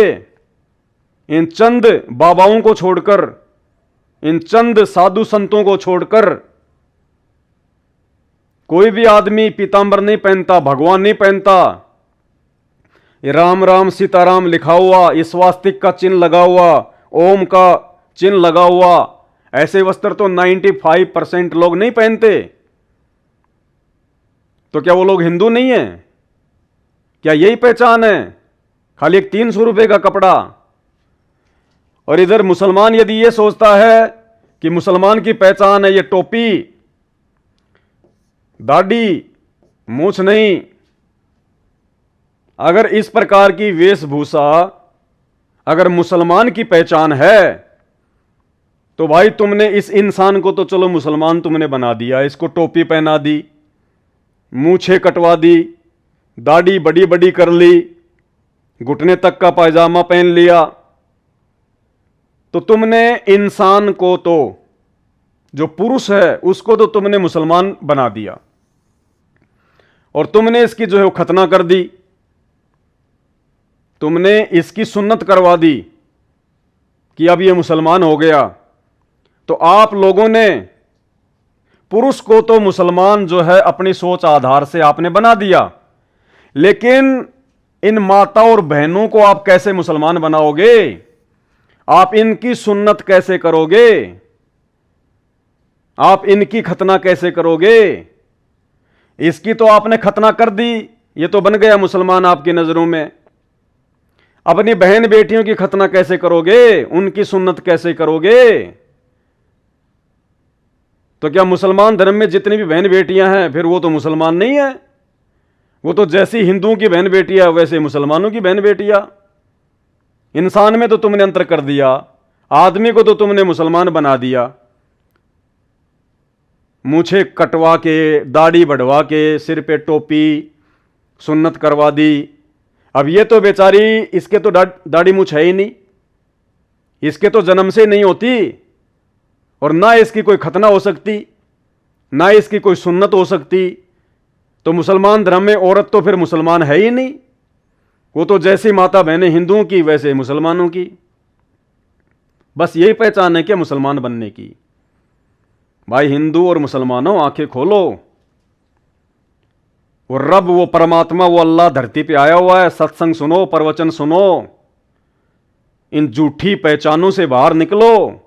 तुम्हारी पहचान ये नहीं है, तुम्हारी असली पहचान है जीव। आप चाहे देश के राष्ट्रपति हैं, आप चाहे भिखारी हैं, हम सबकी पहचान है जीव। जीव हमारी जाति है, केवल एक ही जाति है सबकी, जीव, इंसान, मानव। और मानव धर्म हमारा, जिसमें इंसानियत है, वो धार्मिक व्यक्ति है। केवल वही उसकी पहचान है, वही उसका धर्म है, और कोई धर्म नहीं है। जीव हमारी जाति है, मानव धर्म हमारा। हिंदू, मुस्लिम, सिख, ईसाई धर्म नहीं कोई न्यारा। ये धर्म के ठेकेदारों ने अपने स्वार्थ के लिए काल प्रेरणा से बना डाले धर्म, जिनमें आज आप उलझ के रह गए, सच्चाई को स्वीकार नहीं करना चाहते और अंत में दुर्गति को प्राप्त होते हो, दुर्गति को प्राप्त। तो प्रार्थना है, यूट्यूब पर जाकर सर्च करें सृष्टि रचना संत रामपाल जी भगवान। अपनी सोई हुई आत्मा को जगाइए। अब आगे आपको एक पोस्टर के माध्यम से समझाने का प्रयास करूंगा। जो चंद लोग हिंदू मुस्लिम शादी को लेकर, इंटरकास्ट मैरिज को लेकर, सोनाक्षी सिन्हा और जहीर इकबाल की शादी को लेकर जो वीडियो बना रहे हैं, उछल रहे हैं कि हिंदू होने के बावजूद सोनाक्षी सिन्हा ने मुसलमान के साथ में शादी कर ली। तो कौन है मुसलमान, कौन है हिंदू? आपने इनका नाम तो सुना ही होगा, औरंगजेब। दिल्ली के बादशाह थे ये औरंगजेब। औरंगजेब ने अपने शासनकाल में बाई फोर्स, जबरदस्ती लाखों हिंदुओं को मुसलमान बनाया, लोगों का जबरन धर्म परिवर्तन करवाया। किसने? औरंगजेब ने लाखों हिंदुओं को मुसलमान बनाया। यानी वर्तमान में फिर उन लाखों मुसलमानों से कई लाखों संतानें पैदा हुई, फिर वो भी मुसलमान बनते चले गए। तो भाई ऐसा भी तो हो सकता है, जिस जहीर इकबाल नाम के मुस्लिम लड़के से हिंदू धर्म को फॉलो करने वाली शत्रुघ्न सिन्हा की बेटी सोनाक्षी सिन्हा की शादी हो रही है, वो भी हो सकता है उसी परंपरा का मुसलमान हो। वो भी हो सकता है इसी परंपरा वाला मुसलमान हो जो हिंदू से मुसलमान बना था। कोई बायोडाटा तो है नहीं कि औरंगजेब ने किन किन को मुसलमान बनाया था। तो हो सकता है वो मुस्लिम लड़का जहीर इकबाल जो सोनाक्षी सिन्हा से शादी कर रहा है, वो भी क्या पता इसी परंपरा से हो, जो नकली मुसलमान औरंगजेब ने बनाए थे, जो पहले हिंदू थे फिर उनको मुसलमान बना दिया। मतलब औरंगजेब ने हिंदुओं को मुसलमान बनाया, यानी अल्लाह ने नहीं बनाया। खुदा किसी को नहीं बनाता, वो भगवान, वो प्रभु, वो गॉड ना किसी को हिंदू बनाता, ना किसी को मुसलमान बनाता। हिंदुओं का दाव लग गया तो हिंदू मुसलमानों को हिंदू बना देते हैं, मुसलमानों का दाव लग गया तो मुसलमान हिंदुओं को मुसलमान बना देते हैं। खुद ही आपस में फंसे हुए हैं। हिंदू मुस्लिम बनाने की फैक्ट्री इंसान के हाथ में है, खुदा अल्लाह के हाथ में नहीं है। तो यदि आज वो हिंदू लड़की और मुसलमान लड़का आपस में शादी कर रहे हैं तो भाई किसी के पेट में दर्द क्यों है? क्या पता वो लड़का भी पहले हिंदू था, उसके पूर्वज हिंदू थे, जिसको औरंगजेब ने बाई फोर्स मुसलमान बनाया। तो हिंदू ही तो था, हिंदू से तो मुसलमान बना है। तो वो तो भाई अपने समाज की लड़की से शादी कर रहा है, वो भी पहले हिंदू था, बाद में मुसलमान बन गया। औरंगजेब ने बाई फोर्स बना दिया, डरा के धमका के। तो था तो वो भी हिंदू ही, खाली ठप्पा ही तो मुसलमान का लगा हुआ है। तो दिक्कत क्या हो रही भाई, पेट में दर्द क्यों है? तो विचार करो इन बातों पे। पहले धर्म को जानो, धर्म क्या है, ये धर्म कैसे बने हैं, किसने बनाए हैं? इंसान ने बनाए, इंसान ही मकड़ी के जाल की तरह फंस गया। भाई इन बेड़ियों को तोड़ो, इस मकड़ी के जाल को तोड़ो। और ये धर्म और जातियों की बेड़ियां अब इंसान के बस की बात नहीं वो तोड़ सके। शैतान के द्वारा बांधी गई ये बेड़ियां धर्म और जातियों की, इनको केवल अल्लाह अकबर ही काट सकता है।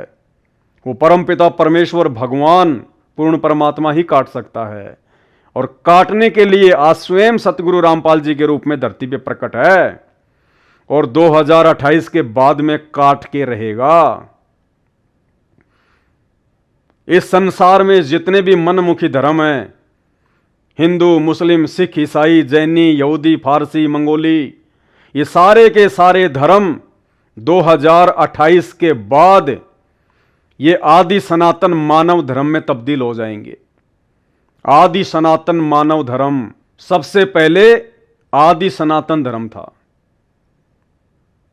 उसी आदि सनातन धर्म के प्रवर्तक स्वयं सतगुरु रामपाल जी परमेश्वर जी हैं, जिनका वैदिक नाम कबीर देव है, जो चारों युगों में आते हैं, भिन्न भिन्न रूप धारण करके आते हैं।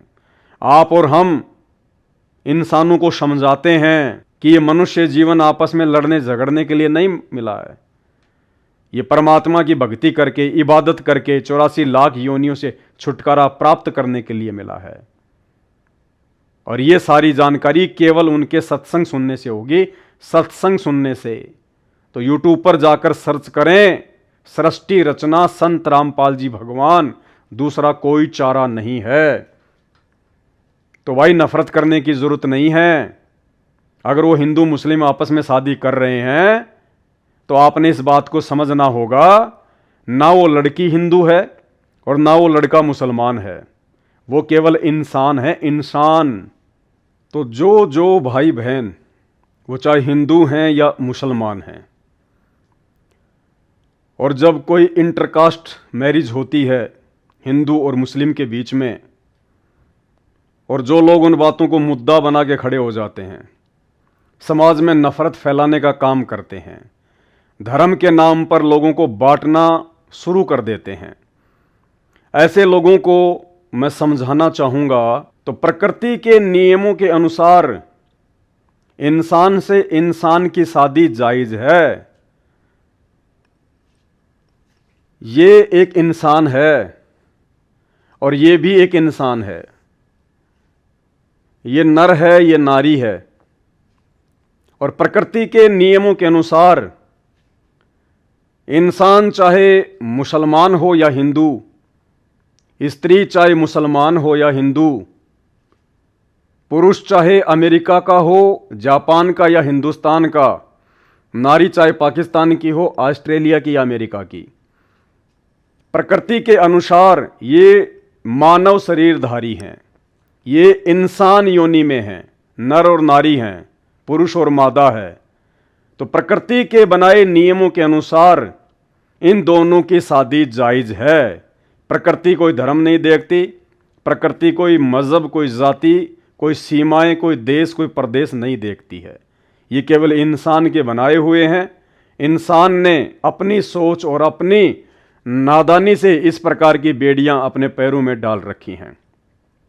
तो प्रकृति के नियम अनुसार ऐसी कोई बाध्यता नहीं है। अब देखिए, ये भी एक कुत्ता है और ये भी एक कुत्ता है, ये मेल है, ये फीमेल है, और इनके रंग रूप से आपको लग रहा होगा ये किसी दूसरे देश का है, ये किसी दूसरे देश की है। भले ये किसी दूसरे देश का है, ये किसी दूसरे देश की है, इस कुत्ते की प्रजाति कुछ और है, इस कुतिया की प्रजाति कुछ और है, लेकिन इनके शारीरिक मिलन से कुत्ता ही पैदा होगा, क्योंकि इनकी जाति एक है। इनकी प्रजाति हो सकता है अलग अलग हैं, लेकिन इनकी मुख्य जाति केवल एक ही है, डॉग, कुत्ता। इनकी प्रजाति यानी इनकी नस्ल भले ही अलग अलग हैं, ये दोनों अलग अलग देश के हैं, लेकिन हैं ये प्रकृति की नजरों में एक ही जीव हैं, कुत्ता। तो ये चाहे अमेरिका का हो, ये चाहे जापान की हो, ये चाहे हिंदू के घर में पला हो, ये चाहे मुसलमान के घर में पली हो, जब इनकी शादी होगी अर्थात इनका शारीरिक मिलन होगा तो इनसे कुत्ते ही पैदा होंगे। प्रकृति की नजरों में इनका शारीरिक मिलन जायज है। नाजायज कैसे होगा? यदि इस कुत्ते का इसके साथ में मिलन करना चाहो तो प्रकृति के नियमों के अनुसार यह नाजायज होगा। इस कुतिया का मिलन यदि आप इससे करना चाहो तो प्रकृति के नियमों के विपरीत होगा। कोई संतान उत्पन्न नहीं होगी, कोई बच्चा उत्पन्न नहीं होगा और प्रकृति के नियमों के विपरीत होगा। और इसके अलावा यह भी एक नाचने गाने और बजाने वाली नाटक मंडली का हिस्सा है। नाम है शाहरुख खान। इंसानों के द्वारा बनाए गए धर्म आधार से ये मुसलमान है। और ये जो लड़की है इसका नाम है गौरी खान। ये पहले हिंदू थी, बाद में ये मुसलमान बन गई, आपके नाम के आगे खान लगाने लग गई, गौरी खान। तो ये मुसलमान, ये हिंदू, प्रकृति के नियमों के अनुसार इनकी शादी जायज़ है। और जब इन्होंने शादी की तो इनके बच्चे भी हुए, एक ये और एक ये। तो ये जायज़ है, नाजायज़ नहीं है। प्रकृति ना हिंदू देखती, ना मुसलमान देखती, ना पाकिस्तान का देखती, ना हिंदुस्तान का देखती। ये नवाब पटौदी है, ये कोई समय क्रिकेट का हिस्सा था, मुसलमान धर्म से संबंधित था और इसने शादी की मौसमी चटर्जी से, जो कि एक नाचने गाने बजाने वाली मंडली से संबंधित है, जिसको आप बॉलीवुड कहते हैं। तो धर्म आधार से ये मुसलमान और ये हिंदू, इन दोनों ने शादी की और इन दोनों ने शादी की तो इनके जैसा ही बच्चा पैदा हुआ, सैफ अली खान, जो कि इन्हीं की तरह एक नाचने गाने बजाने वाली मंडली का हिस्सा है। तो प्रकृति के नियमों के अनुसार यह शादी भी जायज, क्योंकि मुसलमान धर्म इंसान ने बनाया, हिंदू धर्म इंसान ने बनाया, प्रकृति ने केवल इनको मनुष्य बनाया, इंसान बनाया। तो इन दोनों ने शादी की और इनके जो बच्चा पैदा हुआ यह आपकी आंखों के सामने, सैफ अली खान। तो यह जायज है। फिर इसका बेटा सैफ अली खान मुसलमान धर्म, और इसने शादी की हिंदू धर्म की लड़की से, करीना कपूर से। यह भी इन्हीं की तरह नाचने गाने बजाने वाली मंडली का हिस्सा है, लोगों का मनोरंजन करती है चंद पैसों के लिए, जिसको आप बॉलीवुड की एक्ट्रेस कहते हैं। तो इन दोनों ने शादी की और जब इन्होंने शादी की तो इनके भी बच्चे हो गए, तैमूर, कैमूर, सैमूर, शायद 3-4 हैं इनके। तो प्रकृति के नियमों के अनुसार यह भी जायज है। अगर इंसान को इंसान का ही बच्चा पैदा हो रहा है तो उनकी शादी नाजायज नहीं है, प्रकृति के नियमों के अनुसार जायज है। क्योंकि प्रकृति ना हिंदू देखती, ना मुसलमान देखती, ना अमेरिका का देखती, ना जापान का देखती, इंसान होना चाहिए।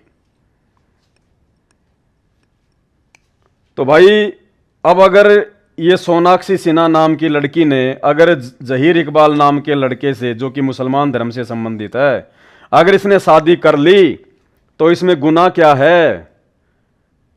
अध्यात्म और प्रकृति के नियमों के अनुसार तो कोई गुनाह है नहीं। और आप यदि मनमुखी रूप से इस बात को गुनाह समझें तो ये आपका अपना बुद्धि स्तर है, ये अध्यात्म में नहीं चलता, परमात्मा के दरबार में नहीं चलता है ये। और दूसरी बात भाई और बहनों, जो हिंदू भाई बहन शत्रुघ्न सिन्हा की बेटी सोनाक्षी सिन्हा और मुस्लिम धर्म के लड़के जहीर इकबाल की शादी से नाखुश हैं, वो नाखुश केवल इसलिए हैं क्योंकि उनको अध्यात्म ज्ञान नहीं है, उनको धर्म की परिभाषा का ज्ञान नहीं है, उनको अपने शास्त्रों का ज्ञान नहीं है, उनको परमेश्वर के विधान का ज्ञान नहीं है। खुद धर्म और जातियां बना के खुद ही उनकी बेड़ियों में फंस गए, मनमुखी रूप से अपने आप को सर्वश्रेष्ठ समझने लग गए।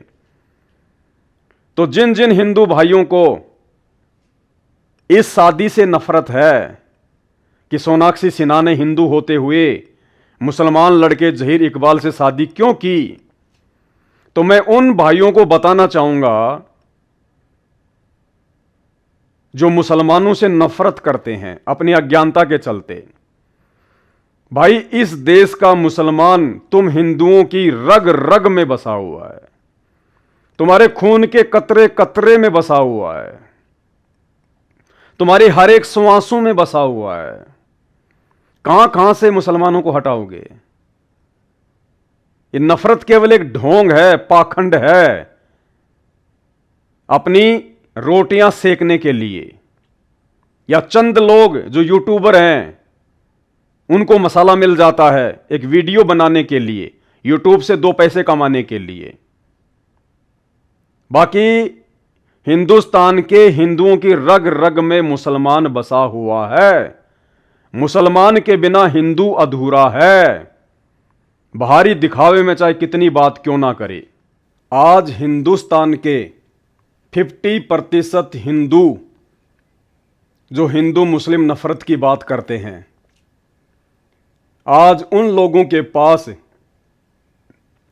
3 मिनट का समय अपने खुद के जन्मदाता, अपने माता पिता के पास बैठकर बात करने का समय नहीं होता। लेकिन इस मुसलमान की, सलमान खान, धर्म से मुसलमान, इस मुसलमान की 3 घंटे की फिल्म और जेब से 1000 रुपया बर्बाद करके देखने का समय समय है। खुद के माता पिता से बैठकर बात करने का समय नहीं है, खुद के माता पिता की बात ध्यान से सुनने का समय नहीं है। लेकिन उन हिंदुओं के पास जेब से पैसे खर्च करके और इस नंगड़ व्यक्ति की, नंगड़ क्योंकि ये नंगा है आपके सामने, इस नंगड़ व्यक्ति की फिल्म अपनी जवान बहन बेटी के साथ में पिक्चर हॉल में बैठकर 3-3 घंटे देखने का समय है। और फिर भी मुसलमान से नफरत। भाई, मुसलमान हिंदुओं के दिलो दिमाग में बस चुका है, रग रग में बस चुका है। खाली दिखावे के लिए नफरत है, बाकी नफरत नहीं है। और कहां कहां मुसलमानों को निकालोगे भाई?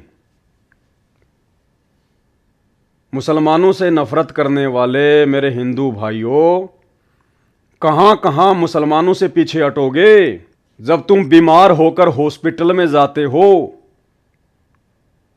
तो डॉक्टर से फिर ये क्यों नहीं पूछते कि डॉक्टर हिंदू है या मुसलमान? डॉक्टर से भी पूछा करो कि डॉक्टर साहब आप हिंदू हो या मुसलमान, क्योंकि मैं तो मुसलमानों से नफरत करता हूं, मैं तो मेरा ऑपरेशन मुसलमान से कराऊंगा ही नहीं, मुसलमान डॉक्टर की मुझे आवश्यकता है ही नहीं। लेकिन उस समय तो बात तुम्हारी जान के ऊपर आती है, तुम्हें अपनी जान बचानी है ना, तो तुम नहीं देखते कि डॉक्टर हिंदू है या मुसलमान है, झट से ट्रीटमेंट शुरू करवा देते हो।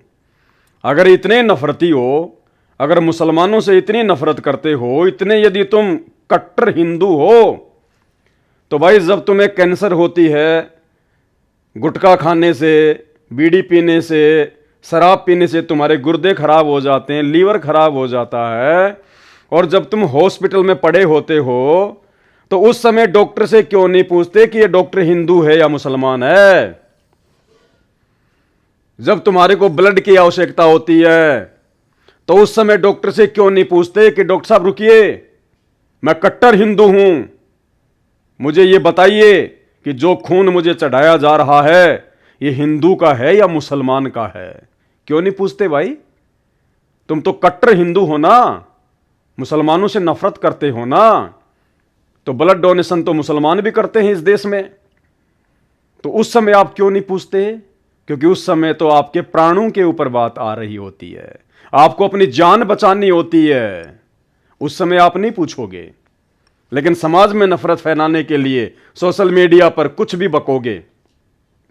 जिस ट्रेन में आप यात्रा करते हो उस ट्रेन की टिकट बुक करवाने से पहले यह क्यों नहीं पूछते विंडो पर कि ट्रेन का ड्राइवर हिंदू है या मुसलमान है? क्यों नहीं पूछते भाई? आप तो कट्टर हिंदू है ना, आप तो मुसलमानों से नफरत करते हैं, तो ट्रेन की टिकट लेने से पहले क्यों नहीं पूछते कि मुझे जिस ट्रेन की टिकट दी जा रही है उसका ड्राइवर हिंदू है या मुसलमान है? लेकिन नहीं पूछते आप। बाजार से सब्जी खरीदने जाते हैं, कितने हिंदू भाई बहन हैं जो सामने वाले का धर्म पूछकर सब्जी खरीदते हैं? याद भी नहीं आता होगा तुम्हें कि जिस व्यक्ति से मैं सब्जी खरीद रहा हूं वो हिंदू है या मुसलमान है। तो कहां कहां मुसलमानों से पीछे हटोगे? अपनी जिंदगी से मुसलमानों को कहां कहां निकालोगे? मुसलमान तो रग रग में बसा हुआ है भाई। मुसलमानों के बिना जीवन अधूरा है। जब तुम्हें सिलेंडर की आवश्यकता पड़ती है, अचानक से रसोई में सिलेंडर खत्म हो जाता है, फोन करते हो हमें तुरंत सिलेंडर चाहिए, इसी समय चाहिए, चाहे 50 रुपए फालतू लगे। और जब सिलेंडर की डिलीवरी करने जो डिलीवरी बॉय आता है तो क्यों नहीं पूछते कि भाई तू हिंदू है या मुसलमान है? क्योंकि मैं तो मुसलमानों से नफरत करता हूं। मुसलमान के हाथ का सिलेंडर मैं तो अपनी रसोई में नहीं रखूंगा। उस समय क्यों नहीं पूछते भाई तुम कि भाई तू हिंदू या मुसलमान है?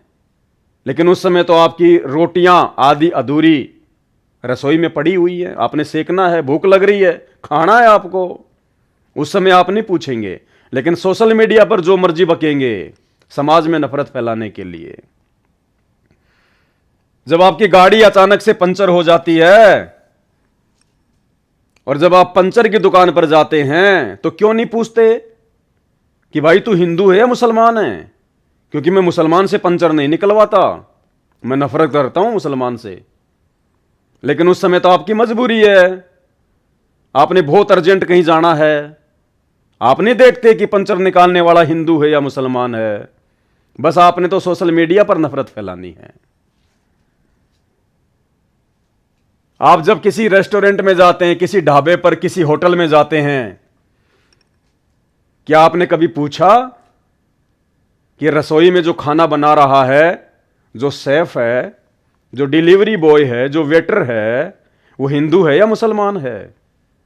क्योंकि आप तो नफरत करते हैं ना मुसलमानों से। आपने कभी पूछा जिस होटल में आप खाना खाते हैं तो खाना बनाने वाला हिंदू या मुसलमान है? लेकिन उस समय तो आपको अपने पेट की आग शांत करनी है, आपको भूख लग रही होती है। उस समय आप नहीं पूछेंगे हिंदू है या मुसलमान है। बस सोशल मीडिया पर आपने नफरत फैलानी है। दारू की दुकान, जब आपको नशा करना होता है,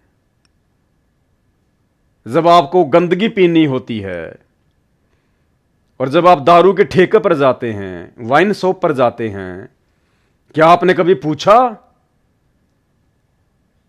कि ये सेल्समैन हिंदू है या मुसलमान है? आप तो कट्टर सनातनी हैं, कट्टर हिंदू हैं। आप तो मुसलमान के हाथ से कोई चीज लेते ही नहीं है, आप तो नफरत करते हैं। फिर आप शराब के ठेके पर क्यों नहीं पूछते बोतल खरीदने से पहले कि भाई तू हिंदू है या मुसलमान है? क्योंकि उस समय तो आपने अपनी आग शांत करनी है, आप तो नशे के गुलाम हैं। उस समय आप नहीं पूछेंगे, बस सोशल मीडिया पर नफरत फैलानी है। और मीट की दुकान, ये तो बताने की जरूरत नहीं है, अधिकतर मुसलमान भाई बेचते हैं। लेकिन वहां भी लाइन लगा के खड़े हो जाएंगे आप, ये जानते पहचानते कि सामने वाला मुसलमान है, क्योंकि आपको पेट भरना है, गंद खानी है, वो कबाड़ खाना है, आपको अपने कर्म फोड़ने हैं। वहां आप नहीं पूछेंगे कि ये मीट बेचने वाला हिंदू है या मुसलमान है, जबकि वो टोपी पहने होता है, मूंछ कटा के रखता है, दाढ़ी बढ़ा के रखता है, घुटने तक का पायजामा रखता है, सफेद कुर्ता पजामा पहने होता है, और दुकान के ऊपर नाम भी लिखा होता है, अरशद भाई मीट हाउस। लेकिन आप चुपचाप अपना मीट लेकर, वो गंद, वो कबाड़, वो गंदगी लेकर अपने घर चल पड़ते हैं। वहां आप नहीं पूछेंगे, क्योंकि आपको तो केवल सोशल मीडिया पर नफरत फैलानी है। तो भाई और बहनों, कहां तक मुसलमानों को अपनी जिंदगी से निकालोगे? कब तक ये हिंदू मुस्लिम नफरत वाला खेल खेलोगे? क्यों पाखंड फैला रहे हो? क्यों अपनी रोटियां सेकने के लिए लोगों में नफरत पैदा कर रहे हो भाई? पहचानो, पहचानो, पहले खुद को पहचानो। और खुद की पहचान भी आप नहीं कर पाओगे अपने आप से।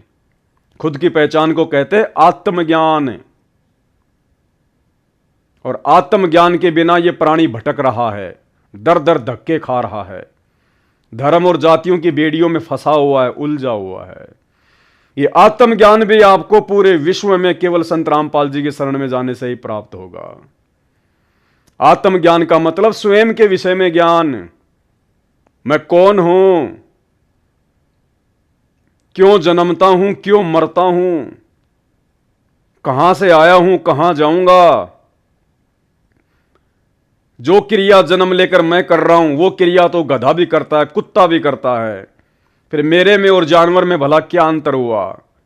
फिर मेरे को उस परमात्मा ने, उस अल्लाह ने ये विशेष बुद्धि, विशेष दिमाग क्यों दिया? मुझे ऐसे हाथ पैर क्यों दिए जिससे मैं काम कर सकता हूं? मुझे ऐसी बुद्धि, ऐसी सोच क्यों दी जो मैं अन्य से ज्यादा सोच सकता हूं, चिंतन विचार विमर्श कर सकता हूं, मंथन कर सकता हूं। यह होता है आत्मज्ञान। मेरे दादा मर गए, मेरे परदादा मर गए, ऐसे ही मैं मर जाऊंगा, क्यों मेरा जन्म हुआ, क्या मकसद है? यह है आत्मज्ञान। और यह आत्मज्ञान तत्वदर्शी संत की शरण में आए बिना, उनके सत्संगों को सुने बिना आप लाख जन्म भी प्राप्त नहीं कर सकते। उसके बाद शुरू होता है परमात्म ज्ञान। जब स्वयं के विषय में आत्मज्ञान हो जाए फिर आवश्यकता पड़ती है परमात्म ज्ञान की, कि फिर इसका समाधान क्या है, जन्म और मरण से छुटकारा प्राप्त करने का उपाय क्या है, छुटकारा प्राप्त करके मैं जाऊंगा कहां, कैसे मेरी मुक्ति होगी। वो फिर परमात्म ज्ञान है जो सतगुरु की शरण में आने से प्राप्त होगा। और वो आत्मज्ञानी, वो परमात्म ज्ञानी, वो ब्रह्म ज्ञानी, वो महाज्ञानी आज इस पूरे ब्रह्मांड में केवल एकमात्र परमेश्वर सतगुरु रामपाल जी है। केवल परमेश्वर सतगुरु रामपाल जी। अभी मौका है भाइयों और बहनों कि आप लोगों के समकालीन वो परमात्मा धरती पर प्रकट है। आज आप चाहे हिंदू हैं, चाहे मुसलमान हैं, किसी भी धर्म और जाति से हैं, कोई फर्क नहीं पड़ता। बस इतना है, आप इंसान हैं, आप एक मनुष्य हैं, एक जीव है, और आपका जन्म केवल परमात्मा की भक्ति के लिए हुआ है। और परमात्मा की भक्ति और परमात्मा की प्राप्ति केवल सतगुरु रामपाल जी के सत्संग सुनने से ही प्राप्त हो सकती है, उनकी शरण में आने से ही प्राप्त हो सकती है। दूसरा धरती पर कोई रास्ता नहीं है। कहीं भी भटक लेना, कितने ही अपने आप में चतुर बन के घूमते रहना, अंत में दुर्गति, दुर्गति, जीते जी यहां दुर्गति, और मरने के बाद 84 लाख योनियों में दुर्गति। तो भाई किस बात की नफरत फिर मुसलमानों से, और मुसलमानों की किस बात की नफरत हिंदुओं से? ये तो केवल आप लोगों की अपनी अज्ञानता है, आध्यात्मिक अज्ञानता। अरे एक शत्रुघ्न सिन्हा की बेटी सोनाक्षी सिन्हा ने यदि मुस्लिम धर्म के लड़के इकबाल जहीर से शादी कर ली तो आप लोगों को आपत्ति किस बात की, दर्द किस बात का? दर्द किस बात का? यदि उस लड़की ने जो हिंदू धर्म से संबंधित है, यदि एक मुस्लिम धर्म के लड़के को अपना पति बना लिया तो इसमें आपत्ति किस बात की? इस देश में कितने मुस्लिम हैं जो राष्ट्रपति रह चुके हैं, कितने मुस्लिम हैं जो उपराष्ट्रपति रह चुके हैं? ये देखिएगा, ये जानते होंगे आप इन सबको। ये वो महापुरुष हैं जो मुस्लिम धर्म से संबंधित थे और इस देश के राष्ट्रपति और उपराष्ट्रपति पद पर रह चुके हैं। यानी ये पूरे देश के पति बन चुके हैं। राष्ट्रपति, राष्ट्र यानी देश, और पति यानी स्वामी, मालिक। ये मुसलमान पूरे हिंदुस्तान के पति रह चुके हैं। और आज यदि सोनाक्षी सिन्हा ने एक मुसलमान को अपना पति बना लिया, उसमें आपको दिक्कत हो गई। ये तो पूरे देश के पति रह चुके हैं। तो भाई अपने जिंदगी से मुसलमानों को कहां कहां निकालोगे। ये नफरत की आग फैलाना छोड़ो। परमात्मा धरती पे आया हुआ है परम पूज्य सतगुरु रामपाल जी के रूप में। मोबाइल आप सबके हाथ में है। समय रहते यूट्यूब पर जाकर सर्च कीजिए, सृष्टि रचना संत रामपाल जी भगवान। इसके अलावा इस मनुष्य योनि को सफल करने का, इस मनुष्य शरीर को सफल बनाने का दूसरा कोई भी तरीका और दूसरा कोई भी मौका आपको ब्रह्मांड में कहीं नहीं मिलेगा।